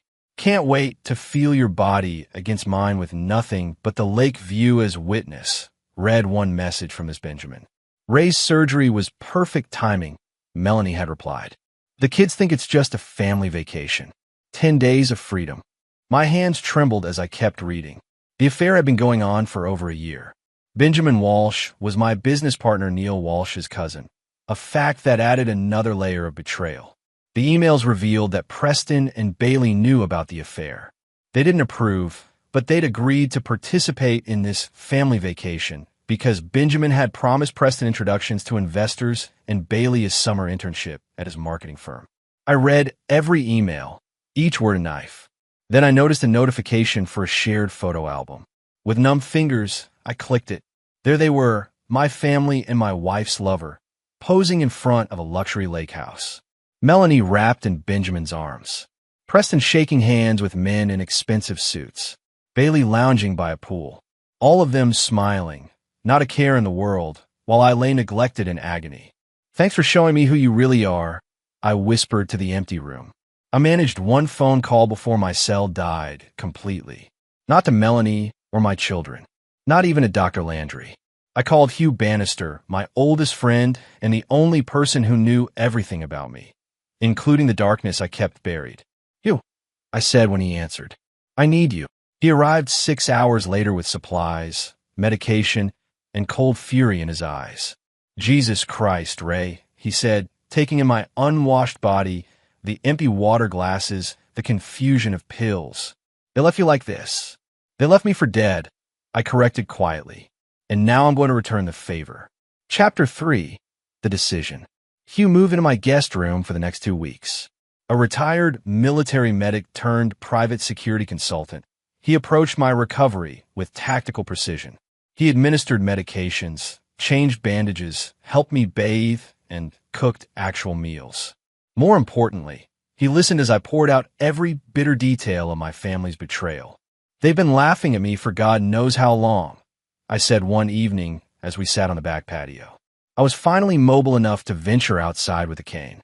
My own children chose a stranger over their father because of what he could offer them. Hugh's weathered face remained impassive, but I knew he was furious on my behalf. We'd grown up together in the same hardscrabble neighborhood, had each other's backs through every fight and setback. Hugh had been the best man at my wedding and godfather to both my children. "What are you thinking, Ray?" he asked carefully. He knew me well enough to see the cold calculation behind my pain. "I'm thinking it's time they learned what it feels like to be abandoned," I replied. "I've got 2 weeks before they return. That's enough time." "For what?" I turned to him, decision crystallizing. "To disappear. Not just leave, disappear, so completely they'll never find me unless I want to be found." Hugh nodded slowly. "You have the means." He was referring to what we'd always called my ghost protocol, a detailed escape plan I'd created years ago during a period of paranoia after my company's first major success. I'd established alternate identities, offshore accounts, and property holdings that couldn't be traced back to me. I never thought I'd use them against my own family. "They think I'm just a wallet with legs," I said bitterly. "A provider who can be discarded when inconvenient. They have no idea who I really am or what I'm capable of." "What about the company?" Hugh asked. "Neil can buy my shares. He's wanted to for years." My jaw tightened, though I'm going to make sure he understands exactly what his cousin has done. Over the next few days, as my physical strength gradually returned, Hugh helped me set my plan in motion. We transferred funds, contacted my lawyer, and prepared documentation. I recorded videos on my phone documenting my condition and the abandoned state of the house. I forwarded the damning emails to secure accounts. By the time Melanie texted that they'd be home in 2 days, every trace of Raymond Delacroix, the devoted father and husband, was ready to vanish. "Are you absolutely sure about this?" Hugh asked the night before their return. "Once you trigger this, there's no going back." I looked around at the house I'd built, filled with memories both good and bad. For 23 years, I believed I was building a legacy of love. Now I understood I'd just been building a comfortable prison for myself. "I've never been more certain of anything," I replied. "They made their choice. Now I'm making mine." 2 days later, my family returned from Lake Tahoe to find an empty house. No trace of my hospital bed, medication, or personal belongings. Just a note on the kitchen counter that read, "I received your message loud and clear. Now you'll receive mine." The game had begun. Chapter 4. Ghost Protocol. The Blue Ridge Mountains of North Carolina offered perfect seclusion while I recovered and planned. Hugh owned a cabin there, off-grid and untraceable. As summer heat gave way to fall coolness, I rebuilt my body through rigorous physical therapy, and my mind through meticulous strategy. 42 messages from Bailey today. Hugh reported, checking the burner phone we used to monitor my family's desperate attempts at contact. Most of them variations on "please talk to us." Were begging. I continued my push-ups, face impassive. And Melanie? 28 calls, 15 texts. She's threatening to file a missing persons report. I snorted. Let her. I left a video with my lawyer explaining I'm leaving voluntarily. The police won't waste resources. According to our surveillance, my disappearance had thrown my family into chaos. Melanie had to explain to friends, neighbors, and business associates why her husband had vanished immediately after major surgery. The story she concocted, that I was at a specialized rehabilitation facility, was already unraveling. Preston had been forced to put his networking opportunities on hold to help manage the company in my absence. Bailey had returned to UCLA, but was failing classes, distracted by the family drama. And Benjamin Walsh had mysteriously stepped back from the relationship, sensing complications. They still think this is temporary, I said, toweling off sweat. That I'm having a midlife crisis or tantrum. They expect me to come crawling back when I run out of money or resolve. Hugh raised an eyebrow. And that's where they're wrong. Catastrophically wrong, I agreed. My plan required patience. While my family scrambled to maintain appearances, I was reconstructing myself. The beard I'd grown disguised my face. Daily mountain hikes had hardened my body beyond its pre-injury state. Even my voice had changed. I'd worked with a dialect coach online to adopt a slight southern drawl. Raymond Delacroix was disappearing, and in his place, Robert Dawson was emerging, a successful real estate investor with a background no one would question too deeply. 3 months after my disappearance, I was ready for phase 2. Hugh drove me to Charlotte, where I boarded a private plane to the Cayman Islands. There, I met with bankers who knew me only as Robert Dawson, activated financial instruments established years earlier, and set in motion the economic noose that would slowly tighten around my family's necks. You're really going to let them lose the house? Hugh asked during our encrypted video call that evening. I provided for them generously for decades. I replied coolly. The house, the cars, the vacations, the education, all paid for by the man they abandoned without food or medication. They made their choice. And Neil Walsh, your business partner? My expression hardened. I've sold him my shares at fair market value. But he's about to discover that his cousin's affair with my wife violated multiple morality clauses in our partnership agreement. You're scorching the earth, Ray. No, I corrected. I'm just removing what was never actually theirs. They'll keep their clothes, personal items, and whatever they've saved independently.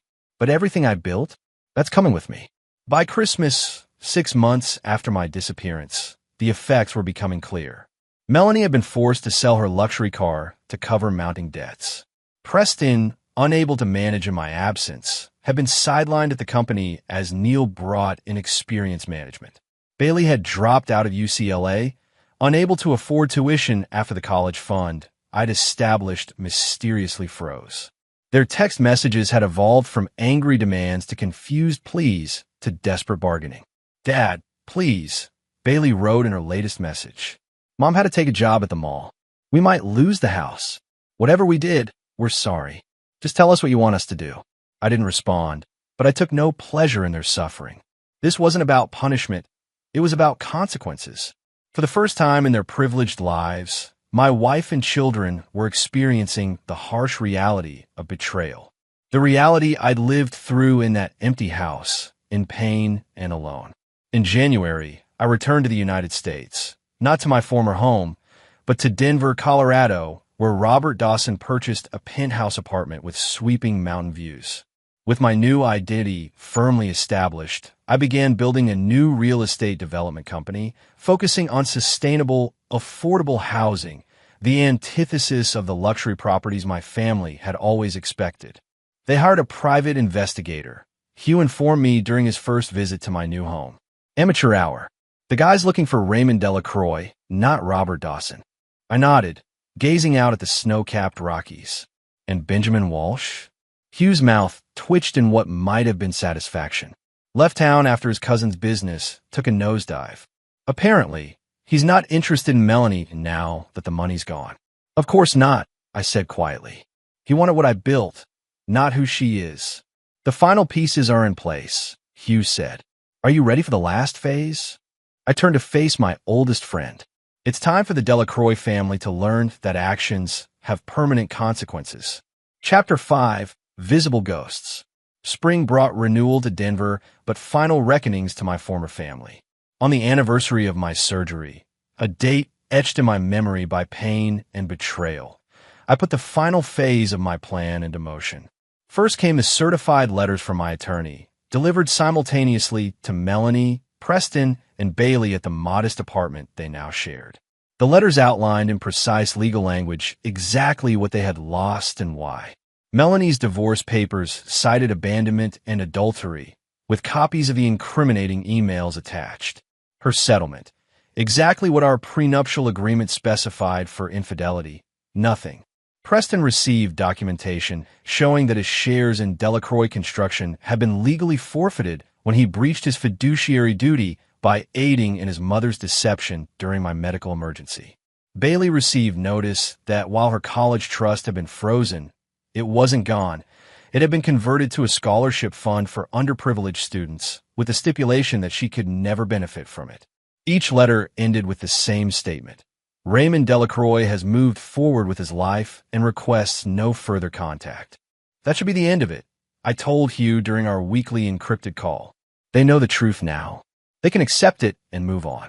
Hugh's silence told me he disagreed. What? I demanded. You know your family, Ray. This won't be the end. He was right. Within days, my lawyer reported that Melanie was contesting the divorce, claiming duress and abandonment on my part. Preston had consulted 3 different attorneys about challenging the share forfeiture. Bailey had shown up at the Scholarship Foundation's office, causing a scene. Their desperation wasn't surprising. In the months since my disappearance, their lives had unraveled completely. The house had been foreclosed on. Melanie's job at the mall hadn't lasted. Preston had been fully removed from the company after Neil Walsh discovered his complicity in covering up Melanie's affair with his cousin. Bailey was waiting tables at a diner instead of finishing her degree. They were experiencing exactly what I'd intended, the consequences of their choices. What I hadn't expected was Benjamin Walsh's reappearance in Melanie's life. My surveillance reported that he'd returned, supposedly to support her through this difficult time. In reality, he was after the one asset he believed she still had, potential claims to my fortune. It was time to become visible. Under my new identity as Robert Dawson, I arranged to purchase the building where Melanie worked. A routine staff meeting was called, with a new owner scheduled to address employees. I arrived in an expensive suit, my beard now stylishly trimmed, hair slightly longer and touched with distinguished gray. Melanie didn't recognize me at first. She sat in the back row, slumped with exhaustion in her retail uniform. Only when I began speaking, letting my cultivated accent slip slightly, did her head snap up. Our eyes met across the room, and I watched the blood drain from her face. As the new owner, I continued smoothly, ignoring her visible shock. I'll be making some changes to operations. Those who have demonstrated loyalty and work ethic will be rewarded. Those who haven't, I smiled thinly. Well, the market is competitive these days. After the meeting, I retreated to my office and waited. Within minutes, there was a frantic knock at the door. Come in, Melanie, I called. She burst in, trembling. Ray, is it really you? Where have you? Why did you?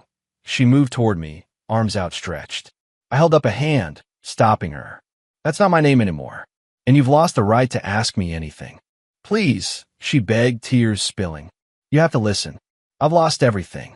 The kids are suffering, much like I suffered alone after surgery.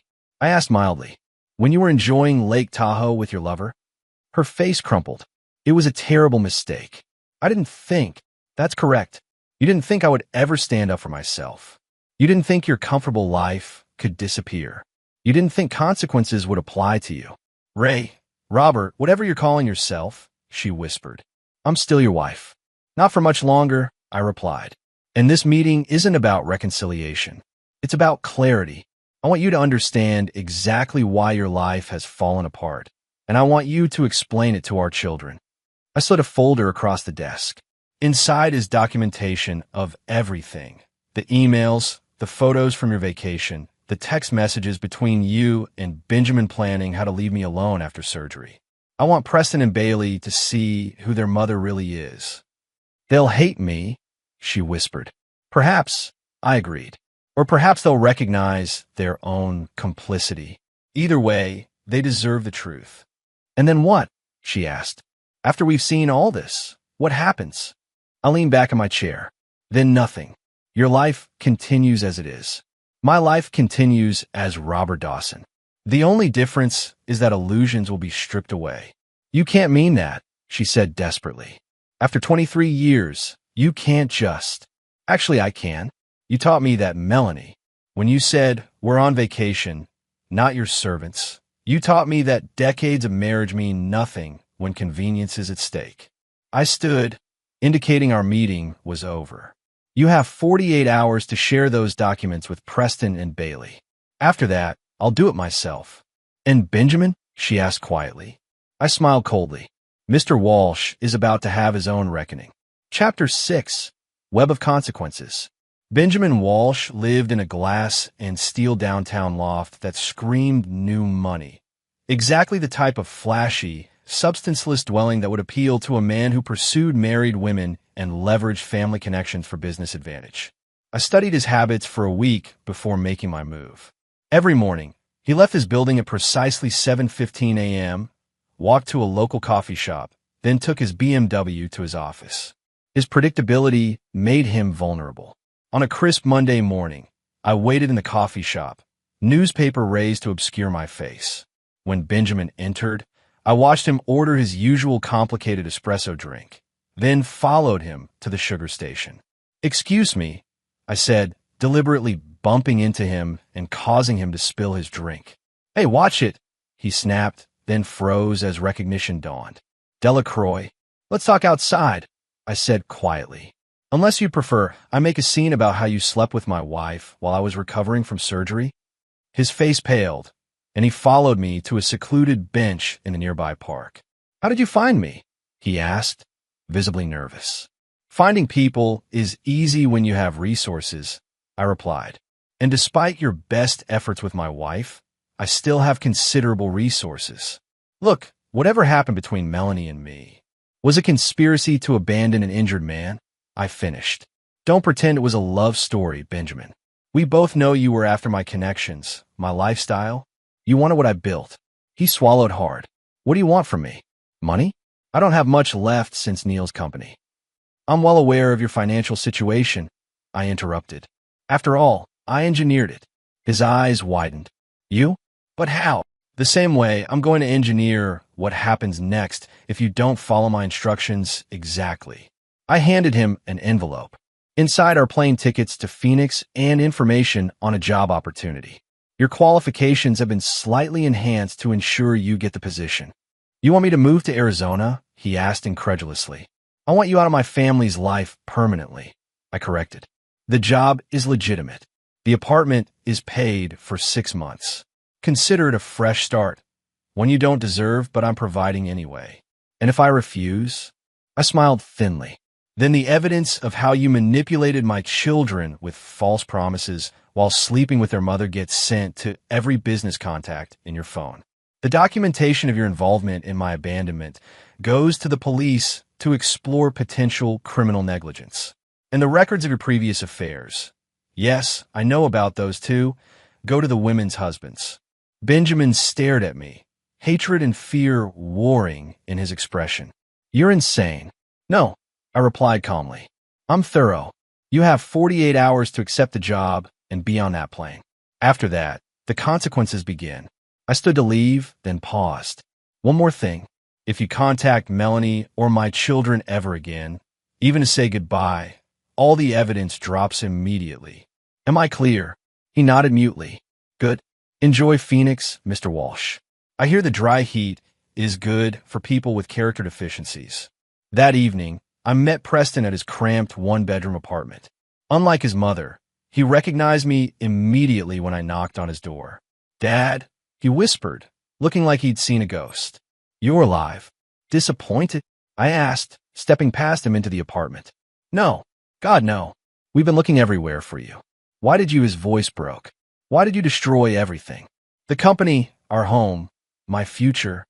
I surveyed his living space, a far cry from the luxury he'd grown up with. I didn't destroy anything, Preston. I simply took back what was mine.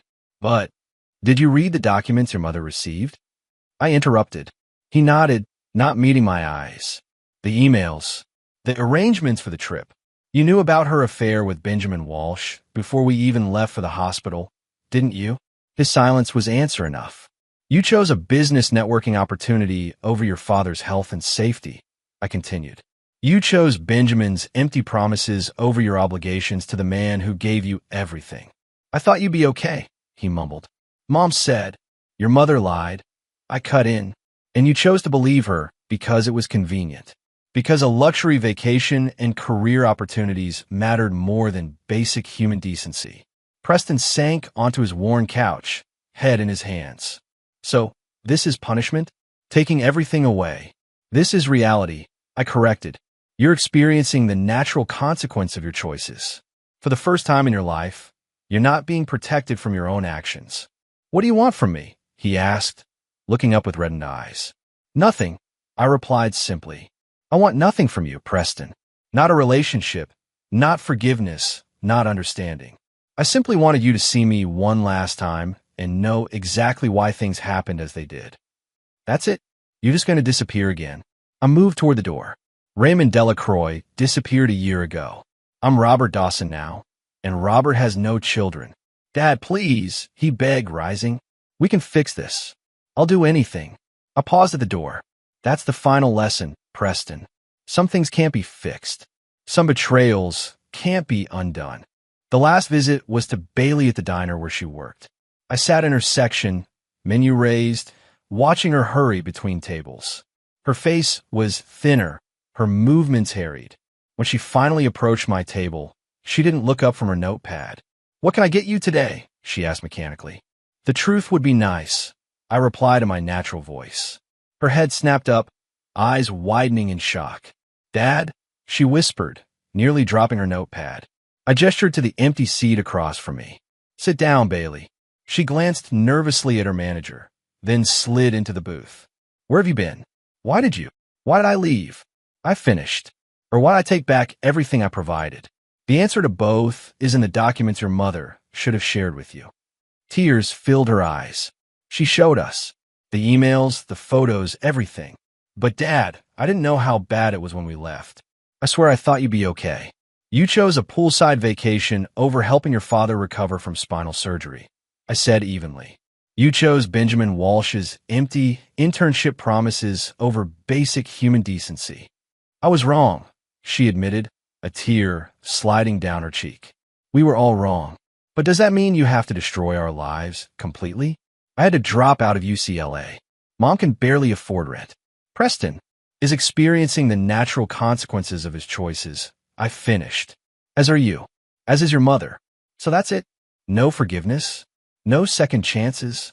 I studied my daughter, seeing both the woman she'd become and the little girl who once sat on my shoulders at construction sites, proudly watching her daddy build things. Forgiveness requires remorse, Bailey. Not remorse for getting caught or facing consequences. Real remorse for the harm caused. I have yet to hear anyone in this family express that. I'm sorry, she whispered. I'm so sorry for leaving you alone when you needed us. For choosing a vacation over helping you. For everything. For a moment, something cracked in my resolve. A hairline fracture in the wall I'd built around my heart. Then I remembered lying on the floor in agony, unable to reach food or medication, while my daughter posed for Instagram photos with my wife's lover. I believe that you think you're sorry, I said finally. But true remorse changes behavior, not just words. You had 19 years of my unconditional love and support. You threw it away in a moment when it became inconvenient. I stood, leaving money for a tip that would exceed her entire day's earnings. Goodbye, Bailey. I wish you well in the life you've chosen. Her hand shot out, grabbing mine. Will we ever see you again? I gently removed her fingers from my wrist. Raymond Delacroix is gone. Robert Dawson has no daughter. As I walked away, I heard her call after me, "We still love you, Dad." I didn't look back. Love without loyalty is just another empty promise, and I'd had enough of those to last a lifetime. Chapter 7. Phoenix Rising. 1 year to the day after my family abandoned me, I stood on the balcony of my Denver penthouse, watching the sun rise over the mountains. Robert Dawson's real estate development company had flourished, specializing in affordable, sustainable housing that was the antithesis of the luxury properties my former family had taken for granted. My phone buzzed. Hugh, calling with his weekly update. "They're still looking for you," he reported without preamble. "Melanie hired another private investigator, but they're still searching for Raymond Delacroix, not Robert Dawson." "And Benjamin Walsh?" "Took the Arizona job. Smart move on his part." I nodded, though Hugh couldn't see me. Benjamin had recognized that crossing me would be catastrophic. In his own way, he'd shown more sense than my own family. "Any change with Preston or Bailey?" I asked, keeping my voice neutral. Hugh paused. "Preston's working construction now. Entry-level with a commercial outfit in Charlotte. Bailey's back in school, community college, working 2 jobs to pay for it." Something tightened in my chest. Despite everything, hearing that my children were rebuilding their lives stirred complicated emotions. "Ray," Hugh said carefully, "it's been a year. You made your point. They've suffered the consequences. Maybe it's time to..." "To what?" I interrupted sharply. "Forgive and forget. Welcome them back with open arms. They left me to suffer alone, Hugh. They chose luxury and convenience over basic human decency." "I'm not saying forgive them," Hugh replied. "I'm saying maybe it's time to stop actively monitoring them. To truly move forward as Robert Dawson." I fell silent, considering his words. Was I truly moving forward if I remained tethered to their lives, even as an observer? "I'll think about it," I finally said. "But first, there's one more thing I need to do." That evening, I attended a charity gala for affordable housing initiatives in Denver. As one of the major donors, Robert Dawson was expected to make an appearance. What no one expected was for Neil Walsh to also be in attendance. I spotted him across the ballroom, grayer and more weathered than when I'd last seen him. Our eyes met, and recognition dawned on his face. Not of Raymond Delacroix, but of the mysterious investor who had systematically dismantled portions of his business over the past year. He approached cautiously, drink in hand. "Robert Dawson, I presume? Your reputation precedes you." "As does yours, Mr. Walsh," I replied coolly. "Though I understand your company has faced challenges recently." His jaw tightened. "Nothing we can't overcome.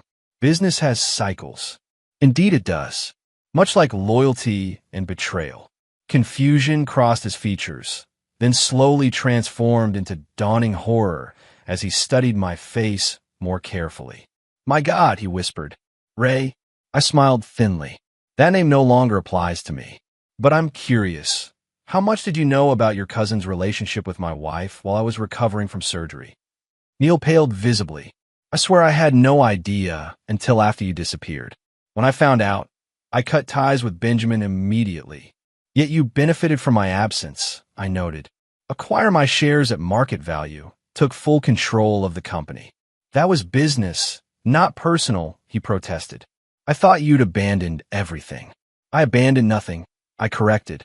"I reclaimed what was mine and removed myself from people who had proven unworthy of trust." Neil glanced around nervously. "What do you want from me? Is this some kind of blackmail?" I laughed softly. "No, Neil. I have everything I want already. This conversation is merely closure. A courtesy to inform you that Robert Dawson's investment group will no longer be targeting your holdings." Relief washed over his face. "You are backing off?" "I've made my point," I replied. "Your business will survive, though perhaps never return to its former glory. Consider it the cost of associating with people who lack basic decency." "And my cousin," he asked hesitantly, "is enjoying a new life in Phoenix. I suggest you let him remain there undisturbed." As I turned to leave, Neil caught my arm. "Ray, Robert, whatever you're calling yourself now. For what it's worth, I'm sorry about what happened to you. No one deserves that kind of betrayal." I regarded him silently for a moment. "You're right, Neil. No one deserves that kind of betrayal." Remember that the next time you're tempted to look the other way for family's sake. Walking away, I felt a weight lifting from my shoulders. The last business connection to my old life had been addressed. Robert Dawson was truly free to exist without Raymond Delacroix's shadows. That night, I called Hugh. "You're right," I said when he answered. "It's time to stop monitoring them. Whatever they do now is their own path." Hugh's relief was palpable. "I think that's wise, Ray. You've built something good as Robert. Don't let the past poison it.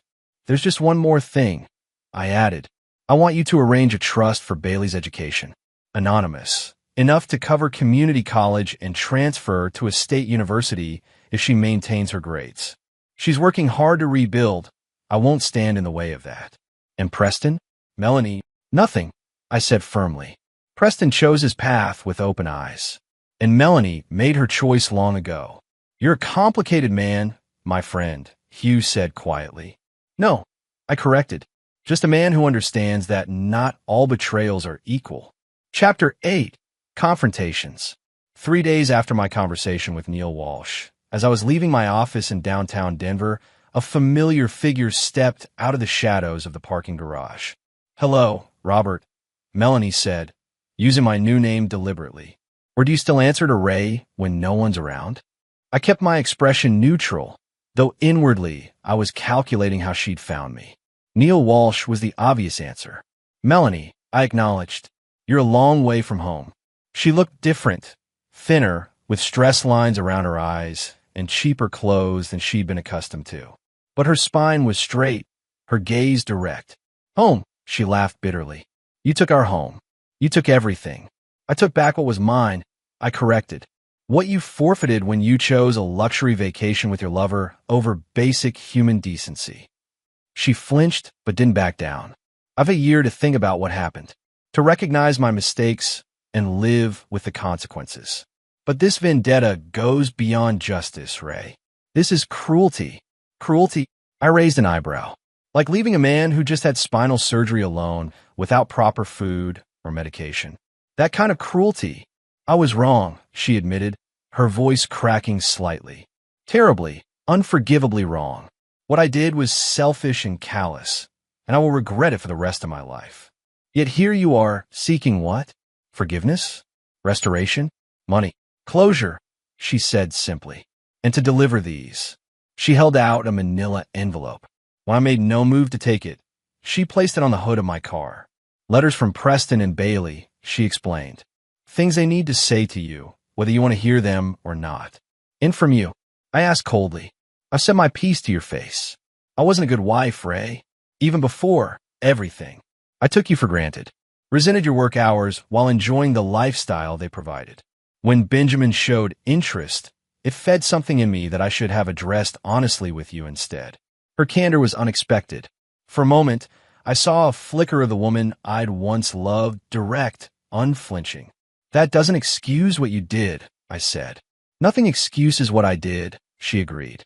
"But I want you to know that while you've been systematically destroying our lives, I've been recognizing how I destroyed something precious long before you disappeared." She turned to leave, then paused. "The divorce papers. I've signed them. They're in there too. You win, Ray. You're free." "I've been free for a year," I replied. She looked back, eyes glistening. "Have you?"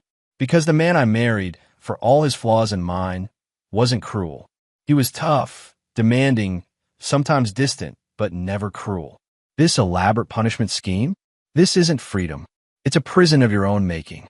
After she left, I sat in my car for a long time, the envelope untouched beside me. Finally, I opened it. Inside were 3 letters, one for Melanie, despite what she'd said, and one each from Preston and Bailey. I read them in the silent car, each word landing like a stone in still water. Preston wrote of shame and regret, of the hard lessons learned working with his hands after a lifetime of privilege, of understanding, finally, the value of what I'd built and the depth of his betrayal. Bailey wrote of her struggle to rebuild, of working 2 jobs while studying, of nightmares where she returned to an empty house to find me gone. She wrote of love that persisted despite everything. And Melanie, her letter was the shortest and most devastating. I didn't love him, she wrote.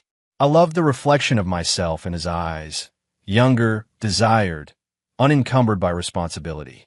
It was never about him, but about escaping who I'd become, in destroying our family.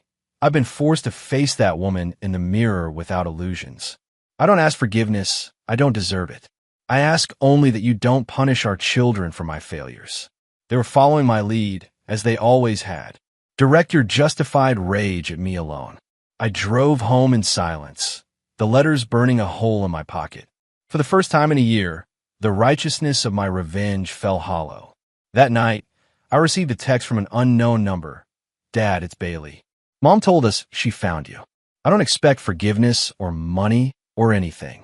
I just want you to know that I understand now what real consequences are, and I'm trying to be someone you could be proud of, even if you never know it. I didn't respond, but I didn't block the number either. 3 days later, Preston appeared in my office building. Security called up, and against my better judgment, I agreed to see him. He entered cautiously, taking in the vast windows and modern furniture of Robert Dawson's domain. The past year had changed him. The pampered boy was gone, replaced by a man with calloused hands and a humbler bearing. I won't take much of your time, he began. I just needed to see you once, face to face, to say I'm sorry. Not for getting caught or facing consequences. For the choice I made. For valuing opportunity over loyalty. For failing as a son when you needed me most. I studied him silently, noting the construction dust on his boots, the simplicity of his clothes. You're working in the industry, I observed. He nodded. Started as a laborer, learning from the ground up the way you did. It's harder than I ever imagined. Makes me realize how much I took for granted. What do you want from me, Preston? Nothing, he said, meeting my gaze directly. I came to give, not take. To offer an apology that you deserve, whether you accept it or not. Something shifted in me, a tectonic movement of emotion long suppressed. Not forgiveness, exactly, but perhaps the first tremor that might eventually lead there. You were following your mother's lead? I said finally. No, he countered firmly. I was a grown man making my own choice. I chose wrong. That's on me, not her. His willingness to take full responsibility surprised me. It was unexpected maturity. Is there anything else? I asked, my voice carefully neutral. He hesitated, then reached into his pocket and pulled out a worn photograph. I thought you might want this back. I've been carrying it since we had to pack up the house. It was a picture from 20 years ago, Preston at age 2 on my shoulders at a construction site. Both of us wearing hard hats, his tiny hands gripping my forehead, both of us laughing. Keep it, I said, pushing down a surge of emotion. It belongs to your past, not mine. Our past, he corrected quietly. Whatever happens now, that moment was real. After he left, I stood at my window for a long time, looking out at the Denver skyline, but seeing only ghosts of what had been and what might have been. That evening, I called Hugh. They found me, I said without preamble. I know, he replied. Neil Walsh figured it out after your conversation at the gala. He told Melanie. You knew and didn't warn me? Hugh sighed. Maybe it was time, Ray. Maybe this confrontation needed to happen for all of you to move forward. I'll move forward, I insisted. Robert Dawson has no past to reconcile. Bullshit, Hugh said bluntly. Raymond Delacroix is still in there, carrying all that pain and rage. Until you face it head on, Robert Dawson is just a mask. His words stung because they contained truth I wasn't ready to acknowledge. I ended the call without responding. That night, I dreamed of the hospital room after my surgery, but in the dream, my family stayed. They helped me heal, supported me, showed the love I believed in for decades. I woke with tears on my face and fury in my heart.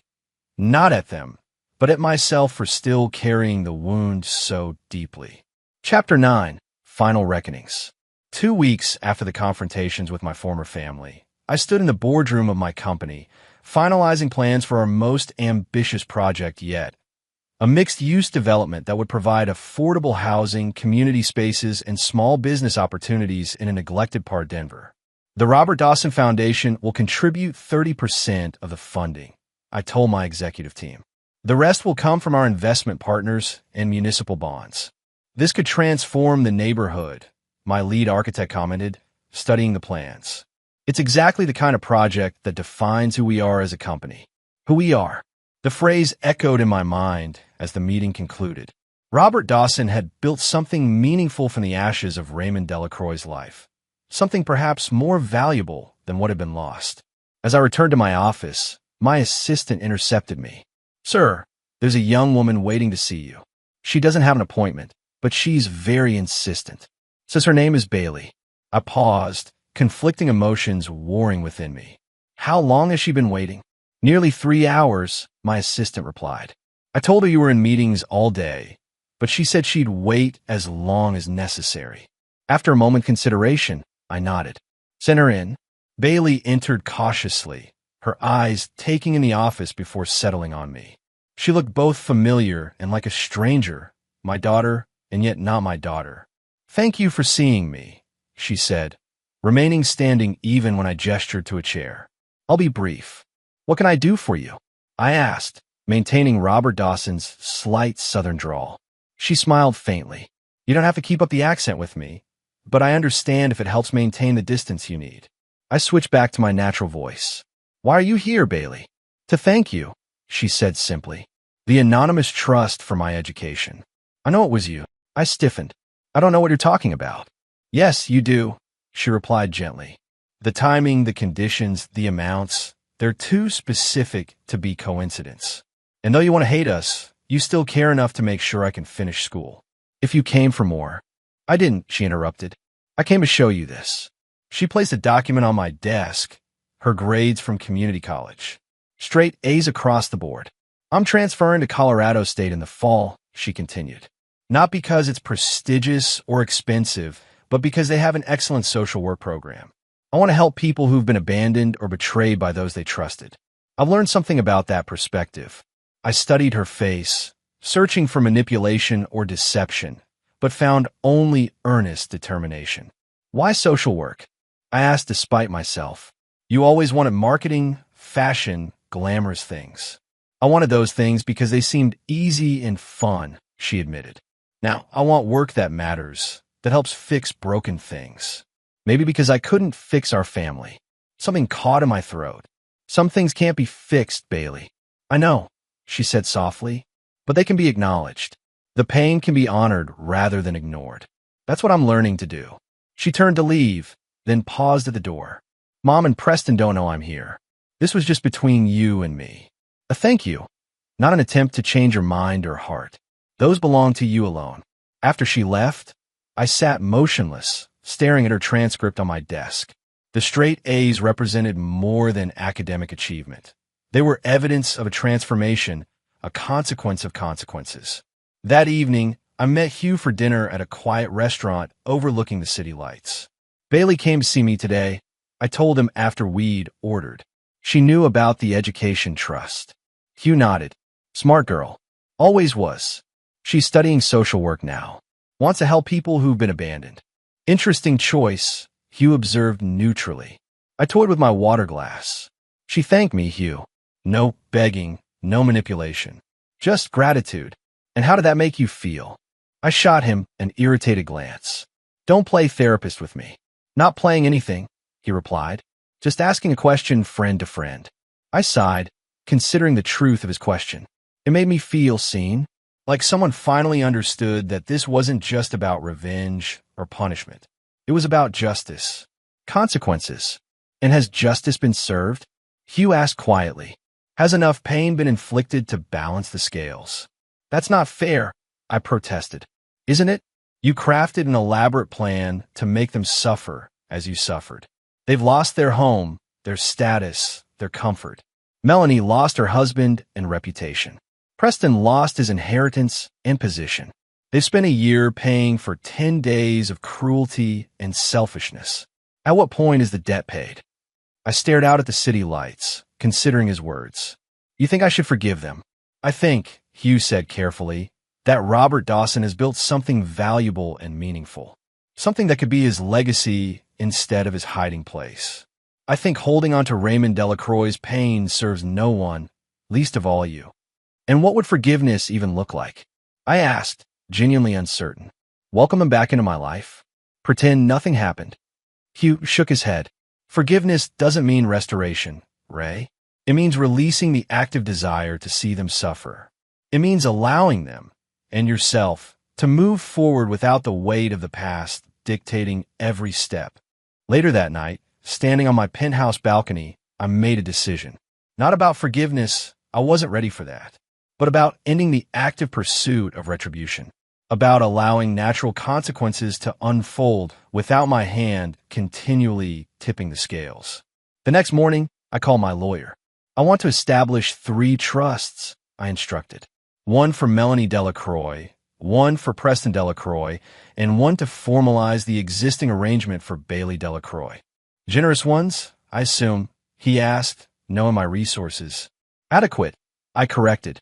Enough for Melanie to establish a modest home and living.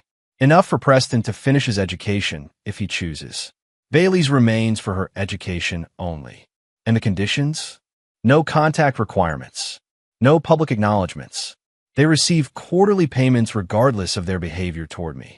That's unexpectedly unconditional, my lawyer observed. May I ask what prompted this change? I thought about Bailey's transcript, Preston's calloused hands, Melanie's direct gaze as she owned her mistakes without excuses. Justice has been served, I said simply. Continuing to pursue, it becomes something else entirely. Vengeance, he supplied. Precisely. And Robert Dawson isn't defined by vengeance. 3 days later, as I was preparing to leave for a business trip to Seattle, my security team alerted me to a visitor in the lobby. Preston.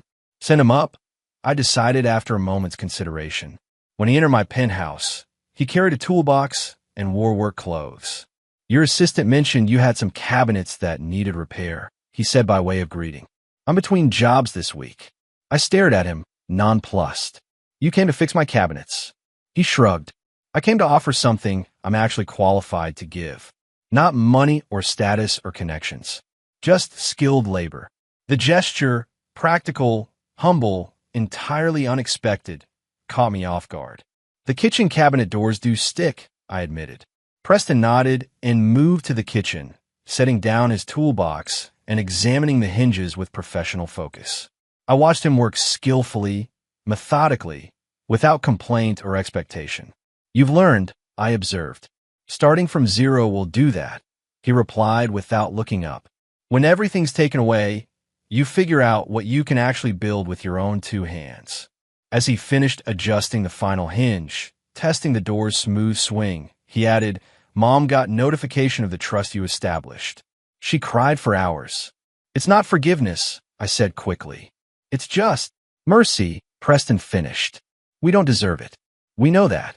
He packed his tools with careful precision. The cabinets should work properly now.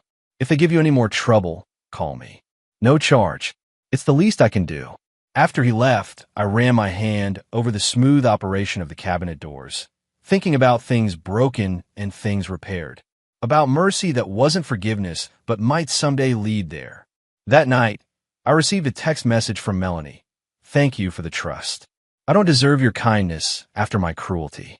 The money will help establish a stable home, but the gesture itself means more, that perhaps someday, not now, but someday, there might be peace between us. I didn't respond, but I didn't delete the message either. 6 months later, I attended the groundbreaking ceremony for the Robert Dawson Foundation's affordable housing development. As I prepared to address the gathered crowd and press, I spotted 3 figures standing at the back, Melanie, Preston, and Bailey, watching quietly, making no attempt to approach or be acknowledged. Hugh appeared at my side. They asked me if they could come, said they wanted to witness something good you were building, even if they couldn't be part of it. I nodded slowly, processing the complexity of emotions their presence evoked. Not forgiveness, not yet, but perhaps the beginning of something that wasn't defined by pain. They can stay, I said finally, as long as they understand that Raymond Delacroix died 1.5 years ago. I'm Robert Dawson now. Hugh studied me carefully. And who exactly is Robert Dawson? Beyond the name and the accent, I looked out at the development site, the symbolic first shovel waiting to break ground on something new and hopeful. He's a man who builds things, I replied. things that last, things with purpose. And he doesn't define himself by what was taken from him, but by what he chooses to create. As I moved toward the podium, I felt the weight of their gazes but didn't look back. The past remained where it belonged, behind me. The future, with all its possibilities and uncertainties, lay in the foundations we were about to lay. I had survived betrayal, enacted justice,